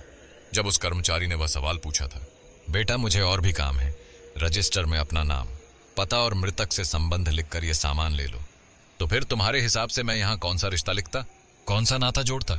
ऐसा कहते हुए उसने अंकिता के हाथों को कसकर जकड़े हुए पट्टों की ओर देखा और फिर अंकिता की ओर नजर घुमाई। तुम ही बताओ, किसी भी गलती के बिना जिसकी वजह से मेरी बहन मौत के दरवाजे पर खड़ी है, उसके साथ मैं कौन सा रिश्ता जोड़ूं? उसने फिर से हाथ जोड़कर अंकिता के सामने विनती की। जब बुरा वक्त आया तब तुम्हारे अपनों ने तुम्हारा साथ छोड़ दिया, लेकिन मैं अंकिता का साथ नहीं छोड़ूंगा। और अगर तुम्हें इस बदनामी से, इस रूहानी यातना से मुक्त होना है, तो तुम्हें मेरी मदद करनी ही होगी। खाने की थाली लेकर आई मां। अंकिता के कमरे के बाहर बंद दरवाजे के लोहे की जाली से अंदर झांक रही थी। वह अंकिता के पास थोड़ा झुका हुआ था और अंकिता उसके कान में कुछ बुदबुदा रही थी। वार्ड से गुजर रहे डॉक्टर की नजर मां पर पड़ी। वे उसके पास आए और अंदर देखने लगे। अरे, वह उसे चोट पहुंचा सकती है। डॉक्टर दरवाजा खोलने ही वाले थे कि मां ने उनका हाथ पकड़ लिया। अगर उसे नुकसान पहुंचाना होता तो अब तक कर चुकी होती, क्योंकि अंकिता के दोनों हाथ तो इसने खुद ही खोल दिए हैं। जब डॉक्टरों के प्रयास खत्म हो जाते हैं तब वे भी यही कहते हैं, अब भगवान पर भरोसा रखिए। पास में खड़े पिता मां पर कुछ जोर से बोल पड़े, तुम्हारा दिमाग खराब हो गया है क्या? डॉक्टर से इस तरह बात कर रही हो? डॉक्टर का पकड़ा हुआ हाथ झटकते हुए मां ने गुस्से में ही पिताजी से कहा, 30 साल पहले जब तुमसे शादी हुई तब से ही सुनती आ रही हूं। तुम्हारी नौकरी के लिए घर, अपने लोग सब कुछ छोड़ दिया, लेकिन जब गांव छोड़कर आ रही थी तब एक बार पीछे मुड़कर उस मंदिर की ओर देखा था। महादेव की मूर्ति के सामने हाथ जोड़ते समय मेरी आंखों में आंसू आ गए थे। वो पल आज भी वैसे ही मेरी आंखों के सामने है। आज भी घर से बाहर निकलते समय आंखें बंद करके महादेव से यही प्रार्थना करती हूँ, अगर तेरी इच्छा होगी तो मैं अपने दोनों बच्चों को लेकर तेरे दर्शन के लिए आऊंगी। अब उसे बचाना है या मारना है, ये सिर्फ महाकाल ही तय करेंगे। मां के ये शब्द सुनकर पिताजी स्तब्ध रह गए। इतने में अंकिता के कमरे से वह बाहर आया और कहा, मां, पापा, मुझे अब निकलना होगा। भर आई आंखों से उसने दोनों से विदा ली। तेजी से कदम बढ़ाते हुए वह अस्पताल के खाली बरामदे से होकर गुजर रहा था। सीढ़ियां उतरकर नीचे आया। गले में अटके भावों को निगलते हुए उसने अपनी आंखों के आंसू रूमाल से पोंछे और बाइक पर बैठकर जेब से मोबाइल निकाला। नंबर डायल कर फोन कान से लगाया। 3-4 बार घंटी बजने के बाद प्रिया ने फोन उठाया। हेलो प्रिया, जो तुम्हें लगा था, जो तुमने सिर्फ देखकर कल्पना की थी, सच्चाई उससे भी कहीं ज्यादा अलग, भयावह और रिश्तों से भरोसा उठाने वाली है। जो हुआ वह अमानवीय था। वह बच नहीं पाई, लेकिन उसे न्याय मिलना ही चाहिए। इतना कहकर उसने फोन काट दिया, मोबाइल वापस जेब में रखा और पीठ पर टंगी बैग ठीक कर बाइक स्टार्ट की। उसका सफर शुरू हो चुका था। लगभग 3-4 घंटे की लंबी यात्रा के बाद वह अपनी मंजिल पर पहुंच गया था। अब उसकी बाइक उस गांव में पहुंच चुकी थी। कुछ समय पहले पहाड़ी की चोटी से झिलमिलाते तारों की तरह दिखने वाला यह गांव अब काफी बड़ा, लेकिन अब भी पिछड़ा महसूस हो रहा था। कुछ खंभों पर सौर ऊर्जा से जलने वाले सफेद बल्ब अंधकार को दूर कर रहे थे और उन्हीं खंभों के नीचे पड़े कूड़े के ढेर पर 2 देहाती कुत्ते एक दूसरे के मुंह से प्लास्टिक की थैली छीनने की कोशिश कर रहे थे। गांव के बीच से गुजरने वाले कच्चे रास्ते पर वह इधर उधर नजर दौड़ाते हुए आगे बढ़ रहा था। छोटी छोटी सफेद मिट्टी से लीपी पुती हुई झोपड़ियां, लकड़ी की बनी जर्जर दरवाजे, छतों पर फैला सूखा घास। दरवाजे के एक ओर खूंटे से बंधी गायें, भैंसें, बकरियां और भेड़ें जुगाली कर रही थीं, तो दूसरी ओर लकड़ी के दड़बों के नीचे ठूंसी हुई मुर्गियां एक दूसरे के बीच जगह बनाकर बैठी थीं। रास्ते से गुजरते हुए उसकी नजर एक घर पर पड़ी। वहां से एक अधेड़ उम्र का व्यक्ति लकड़ी का दरवाजा खोलकर बाहर निकला। उसके पीछे पीछे एक मैली हरी साड़ी पहने महिला और 2 स्कूली लड़कियां भी बाहर आईं। उसने यह सब देखते हुए अपनी बाइक उनके पास जाकर रोक दी। नमस्कार काका, लगभग 8-10 दिन पहले इस गांव से एक लड़की लापता हुई थी। क्या आपको पता है कि वह कहाँ रहती थी? उसके मुंह से निकले ये शब्द सुनते ही जैसे उस आदमी का गुस्सा भड़क उठा। उसका दिमाग गुस्से से सनक उठा। आंखें बड़ी करके वह शख्स उसके सामने आया और उसकी कॉलर पकड़कर एक जोरदार थप्पड़ जड़ दिया। इस अप्रत्याशित घटना से वह भी स्तब्ध रह गया और पीछे खड़ी उसकी पत्नी चिल्लाते हुए अपने पति को पीछे खींचने लगी। उसे समझ नहीं आया कि आखिर यह सब क्या हो रहा है। वह कुछ पूछने ही वाला था कि तभी गुस्से से लाल हो चुका वह व्यक्ति चीख पड़ा। गौरी की तलाश करते हुए यहां तक आ गया है। जब उसकी जिंदगी बर्बाद कर रहे थे तब शर्म नहीं आई थी तुझे? मेरी बेटी ने तेरा क्या बिगाड़ा था? इतना कहते ही वह शख्स जोर जोर से रोने लगा और उसकी पत्नी गुस्से में तमतमाते हुए बोली, बरतोशी थी, कहां जाएगा इस पाप से बचकर? हमारा श्राप लगेगा तुझे, तेरा भी सर्वनाश होगा। यह एक मां की बद्दुआ है।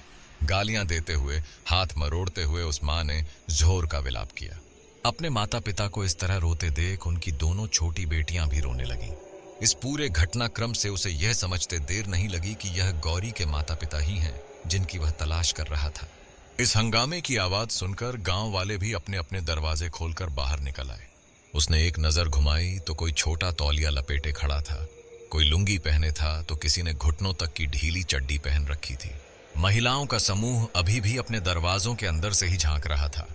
कुछ ने तो अपनी खिड़की का पल्ला बस थोड़ा सा खोला था और वहीं से सब कुछ देख रही थीं। इतने में एक बुजुर्ग व्यक्ति 2 कदम आगे बढ़कर बोला, ए रंग्या, यह लड़का कौन है और तू आज यहाँ क्यों आया है? तुम्हें पता तो है ना कि सुबह होने से पहले यह गांव छोड़ना जरूरी है। उस बुजुर्ग का इतना कहते ही गौरी के पिता बोल पड़े, इसी ने मेरी बेटी का पेट बढ़ा दिया, उसकी जिंदगी तबाह कर दी। इसी के लिए उसने अपने माँ बाप को छोड़ दिया, घर छोड़ दिया, गांव से भाग गई और अब इसे गौरी का पता चाहिए। जाकर कह देना उससे कि इस गांव में उसका कोई नहीं बचा। हमारे लिए तो वह कब की मर चुकी है। गौरी के पिता की बातें सुनकर वह शांत स्वर में बोला, गौरी की जिंदगी मैंने नहीं बल्कि तुम सबने मिलकर बर्बाद की, और इसके लिए सिर्फ उसके माता पिता ही नहीं बल्कि यहाँ का हर एक इंसान जिम्मेदार है। उसकी बात सुनकर भीड़ में खड़ा एक बुजुर्ग व्यक्ति हल्की हंसी के साथ बोला, हमने बर्बाद की? सुनो जरा गांव वालों, मजा इसने लिया, मुसीबत आई तो भाग गई और अब ये सभ्य बनने चला है और हमें दोषी ठहरा रहा है।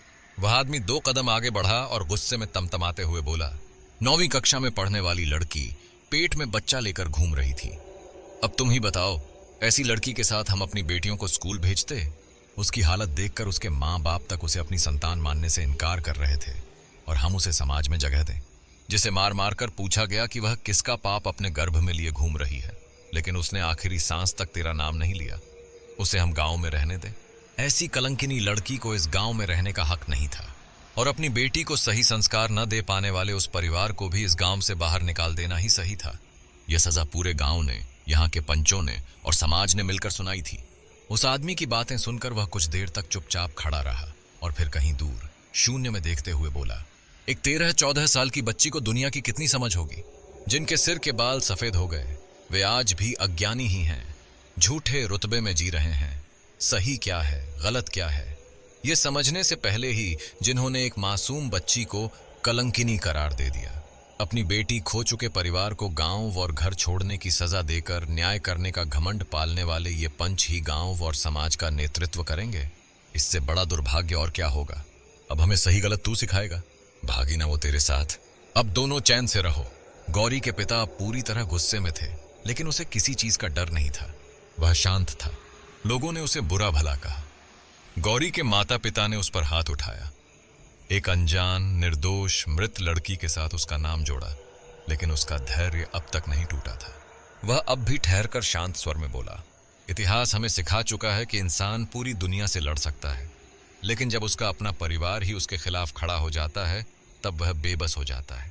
कपटी, घमंडी, अहंकारी, विध्वंसकारी और परम बलशाली राक्षस राज रावण का वध प्रभु रामचंद्र ने किया और अपनी पत्नी माता सीता को मुक्त कराकर अयोध्या लौटे। लेकिन वही प्रभु रामचंद्र भी इस समाज के विषैले राक्षसों के सामने असहाय हो गए। अपनी पत्नी को अग्नि परीक्षा देने के लिए कहने पर उनके हृदय को कितनी पीड़ा हुई होगी, लेकिन उससे भी अधिक पीड़ा माता सीता को हुई थी, क्योंकि उनका पति, जिसने उनके लिए शक्तिशाली रावण का वध किया था, वही इस समाज के आगे बेबस हो गया था। समाज जिसने स्वयं परमेश्वर को भी विवश कर दिया, उसी समाज में जीने वाले इन राक्षसों के जहरीले, हृदय को चीर देने वाले शब्द सुनकर उस 13 साल की मासूम बच्ची के दिल को कितनी पीड़ा हुई होगी। जब वह रास्ते से गुजरी होगी तो किसी आवारा ने हंसकर कहा होगा, देखो किसके साथ सोई थी जो पेट फूल गया। आ मना आम में तरियत थी है। जब वह नल पर पानी भरने गई होगी तो किसी औरत ने कहा होगा, अगर मेरी बेटी ने ऐसा पाप किया होता तो मैं उसे गले में पत्थर बांधकर कुएं में धकेल देती। और किसी समझदार गांव वाले ने कहा होगा, अगर ये मेरी बेटी होती तो मैं उसके सिर पर कुल्हाड़ी मारकर उसे वहीं खत्म कर देता। फिर भी शायद वह यह सब सह लेती, अगर उसकी हमेशा हंसती खेलती बच्ची के उदास चेहरे को देखकर, उसकी आंखों में भरे आंसुओं को देखकर, उसकी पीड़ा को महसूस कर, उसके माता पिता ने एक बार उसके सिर पर हाथ फेरकर पूछा होता, बेटा तुझे क्या हो गया है। बोलते बोलते वह रुक गया, फिर उसकी मां की ओर देखते हुए धीमे स्वर में बोला, और हां, वह किसी के साथ भागी नहीं थी, वह यहीं है। उसकी रहस्यमयी बात सुनकर हर कोई हैरान रह गया। लोगों के बीच फुसफुसाहट शुरू हो गई। महिलाएं अपने चेहरे पर पल्लू डालकर आपस में चर्चा करने लगीं। हर किसी की नजर अब उसी पर थी। सभी जानना चाहते थे कि अब वह क्या कहने वाला है। उसने गौरी के माता पिता की ओर देखा, फिर अपनी नजरें उठाकर गांव वालों की भीड़ की तरफ घुमाई और बोलने लगा, किसी को अपनी तकलीफ ना हो इसलिए गांव के किनारे बहने वाली नदी में कूदकर उसने खुद ही अपनी जिंदगी खत्म कर ली। उसी रात बांध के गेट खोले गए और तेज बहाव के साथ उसका मृत शरीर कई किलोमीटर तक बहता चला गया। किसी अनजान गांव में उसका शव मिला और उसे शहर के सरकारी अस्पताल में भेज दिया गया। पुलिस ने उसे लावारिस घोषित कर उसका अंतिम संस्कार कर दिया। उसका शरीर खत्म हो गया, लेकिन दिल पर लगे वो दाग आज भी उसकी आत्मा को बेचैन कर रहे हैं।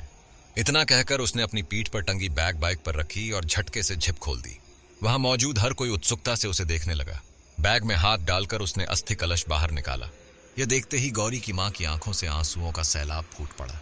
वह फफक फफक कर रोने लगीं और जैसे ही एक कदम आगे बढ़ाया, उनके पति ने उनका हाथ पकड़ लिया। गंभीर स्वर में उन्होंने कहा, वो हमारे लिए कब की मर चुकी है। ये राख नदी में बहा दो या गटर में डाल दो, हमें कोई फर्क नहीं पड़ता।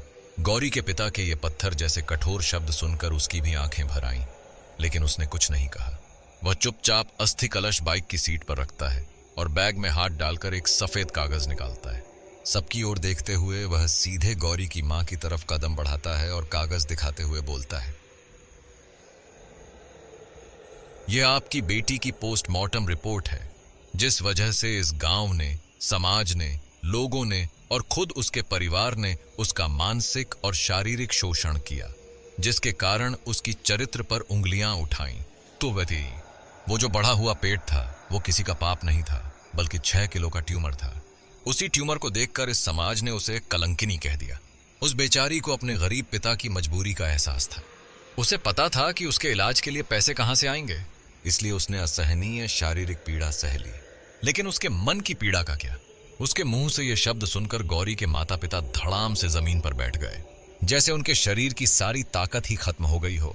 वह कुछ पल उन्हें देखता रहा, फिर आगे बढ़कर बोला, तुम लोगों ने कई लड़कों के साथ उसका नाम जोड़ा होगा, है ना?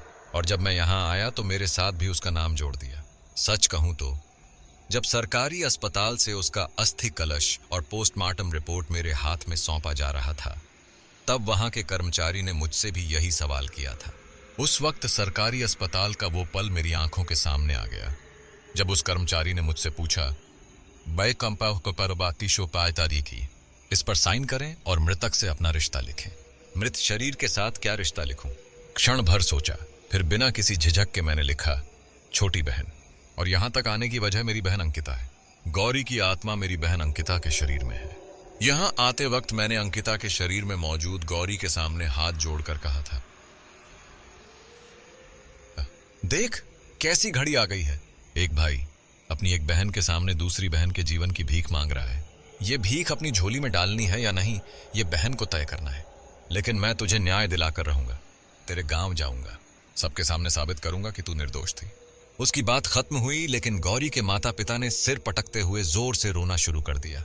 वहां मौजूद सभी लोग निशब्द हो गए। किसी को समझ नहीं आ रहा था कि क्या बोले। अस्थि कलश और रिपोर्ट को वापस अपने बैग में रखते हुए वह बोला, इस अमावस्या की रात भयावह जंगल में घने अंधकार में उसका आत्मा मेरी रक्षा करता रहा। गाड़ी के साथ खाई में गिरने से पहले उसने बचाया। नदी किनारे एक पिशाचिनी के हमले से उसने बचाया। मैं जल्दी से जल्दी इस गांव तक पहुंच जाऊं, इसके लिए वह मेरे रास्ते में आने वाली हर रुकावट को दूर कर रही थी। मुझे लगा था कि वह अपने ऊपर लगे कलंक को मिटाने के लिए यह सब कर रही है, लेकिन यहां आकर समझ आया कि उसका मकसद कुछ और ही था। उसकी बात सुनकर वहां मौजूद सभी की भौहें चढ़ गईं। लोग आपस में फुसफुसाने लगे। अगर गौरी को अपने ऊपर लगा कलंक मिटाना ही था तो इस आदमी को यहां तक आने के लिए मजबूर क्यों किया? उसने चारों ओर देखा, हर कोई सवालिया निगाहों से उसी को देख रहा था। कुछ क्षण रुककर उसने गौरी की दोनों छोटी बहनों की ओर देखा, फिर उसके माता पिता की तरफ नजर घुमाई और कहा, भा, लोगों के ताने, गांव छोड़ने की सजा, मानसिक यातना, इन सब से छुटकारा पाने के लिए तुम दोनों अपनी बेटियों के साथ नदी में कूदकर आत्महत्या करने वाले थे, और आज तुम इसी मकसद से बाहर निकले थे। मैं सही कह रहा हूं ना? उसके शब्द सुनकर सभी लोग हक्का बक्का रह गए। गौरी के पिता चुप थे, जबकि उसकी मां बस रोए जा रही थी। मेरा यहां आने का मकसद पूरा हो गया।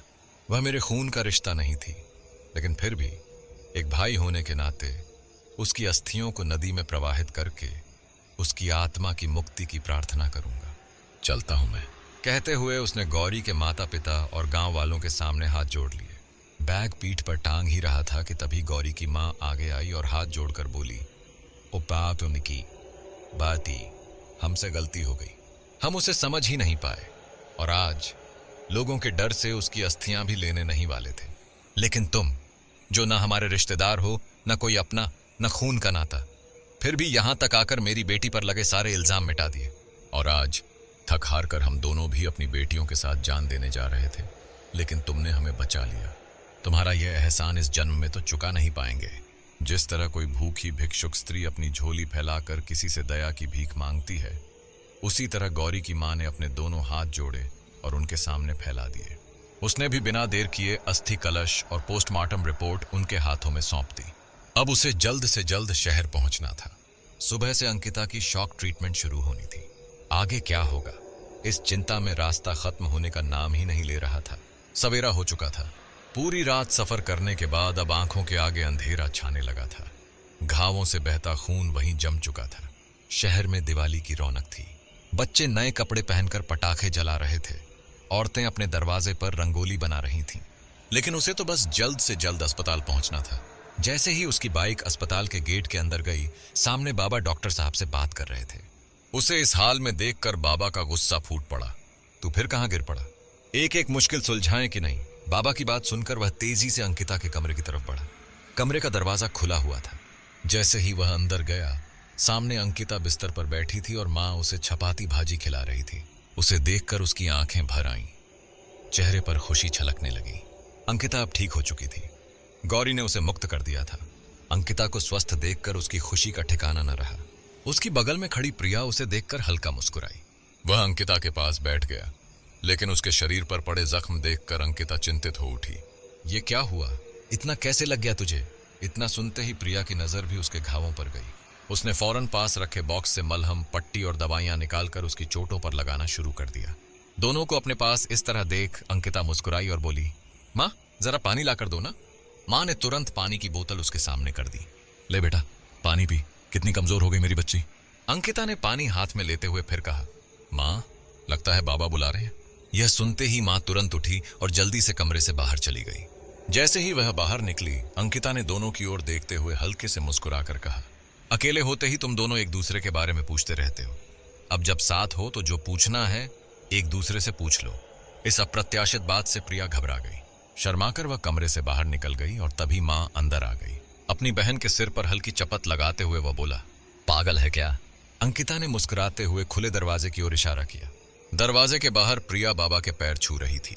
यह देखकर अंकिता माँ से बोली, मुझे तो लड़की पसंद है, अब तुम देख लो कि तुम्हें बहू पसंद है या नहीं। बाकी ससुर जी का आशीर्वाद तो मिल ही गया। अंकिता की बात सुनकर वह बोला, तू चाहे जो भी कर ले, अपनी बेतकल्लुफी कभी नहीं छोड़ेगी, है ना। इतना कहकर वह बाहर निकला। तभी बाबा की कड़कती आवाज कानों में पड़ी, डेथ हुई। अरे गधे, जाओ प्रिया को घर छोड़कर आओ। हाँ हाँ बाबा, कहते हुए वह प्रिया के साथ बाहर निकलने लगा। दोनों चुपचाप चल रहे थे। प्रिया के चेहरे पर हल्की सी प्यारी मुस्कान थी, जबकि उसका दिल जोर जोर से धड़क रहा था। चलते चलते वह कुछ घबराकर बोला, प्रिया, हाँ मुझे तुमसे कुछ कहना था। उसके मुंह से यह शब्द सुनकर प्रिया का दिल भी जोरों से धड़कने लगा, लेकिन उसने मजाकिया अंदाज में पूछा, कहना था मतलब? अब कह दो तो नहीं चलेगा क्या? चलेगा ना, वह बोला। क्या चलेगा? प्रिया ने फिर पूछा। अगर कह दूं तो चलेगा। तो अब कहोगे क्या? हाँ कहूंगा, लेकिन कैसे कहूं समझ नहीं आ रहा। मतलब दिल जोर से धड़क रहा है। उसकी बात सुनकर प्रिया ने हल्का मजाक करते हुए कहा, यही कहना था? वह थोड़ा अटकते हुए बोला, नहीं मतलब आज कुछ ज्यादा ही धड़क रहा है। बीपी बढ़ गया होगा, चलो चेक करवाते हैं। गाड़ी सीधे क्लिनिक ले चलो। ब्लड प्रेशर नहीं यार, मतलब तू मुझे। उसके मुंह से यह शब्द सुनते ही प्रिया का दिल भी तेजी से धड़कने लगा। उसके चेहरे पर हल्की सी मीठी मुस्कान आ गई। गहरी सांस लेते हुए वह बोली, बोलना मैं तुझे, आगे क्या? चलते चलते जब उसका हाथ प्रिया के नाजुक हाथ से हल्का सा टकराया तो वह सिहर उठी। उसके खिले हुए चेहरे को देखते हुए वह बोला, प्रिया मुझे तुम बहुत पसंद हो। Thank you. बाकी बस इतना ही या और भी कुछ कहना था? हाँ। वह कुछ और कहने ही वाला था कि अचानक एक ठंडी हवा का झोंका उसके पूरे शरीर को छूकर निकल गया। वह वहीं ठिठक गया और तभी उसके कानों में एक मीठी मासूम सी आवाज गूंज उठी, सोचा था कि फिर कभी जन्म नहीं लूंगी, लेकिन तुम्हारा परिवार और तुम सबका एक दूसरे के लिए प्यार देखकर सच में अब तुम्हारी बेटी बनकर जन्म लेने का मन कर रहा है। आऊं ना रे। वह मासूम आवाज, दिल के सबसे गहरे कोने से उठी वह पुकार और साथ में हवा का वह ठंडा एहसास, उसने सब कुछ महसूस किया। उसके चेहरे पर हल्की सी मुस्कान आई। वह पीछे मुड़ा। आवाज किसी लड़की की थी। वह सोच में पड़ गया, ये किसकी आवाज थी? गौरी की? उसे इस तरह उलझा हुआ देखकर प्रिया ने पूछा, क्या हुआ? रुक क्यों गए? हाँ का कुछ नहीं। कुछ नहीं क्या? तुम कुछ कह रहे थे ना? अपनी उलझन में इधर उधर देखते हुए उसने प्रिया की तरफ देखा। एक पल के लिए उसकी आंखों में झांकते हुए वह हल्की मुस्कान के साथ बोला, हाँ आई लव यू प्रिया। उसके होंठों से निकले ये 3 शब्द प्रिया के कानों तक पहुंचे और एक मीठी सिहरन उसके पूरे शरीर में दौड़ गई। उसके चेहरे पर झलकते भाव उसके दिल का राज खोल रहे थे। दोनों एक दूसरे का हाथ थामे आगे बढ़ने लगे और उनके जीवन का सुखद सफर शुरू हो गया। तो दोस्तों, यह कहानी यहीं पर समाप्त होती है। आप सबने चैनल को इतना प्यार दिया, इसके लिए आपका आभार। इस कहानी पर आपकी प्रतिक्रिया जरूर दें और बताएं किसका रोल आपको बहुत अच्छा लगा। ऐसी ही कहानियां लेकर मैं आपको जल्द मिलूंगा। तो दोस्तों, मुझे जरूर फॉलो कर दीजिए ताकि अगली कहानियों का आपको पता चले। आप सबका दिल से धन्यवाद। जल्द मिलूंगा नई कहानी के साथ।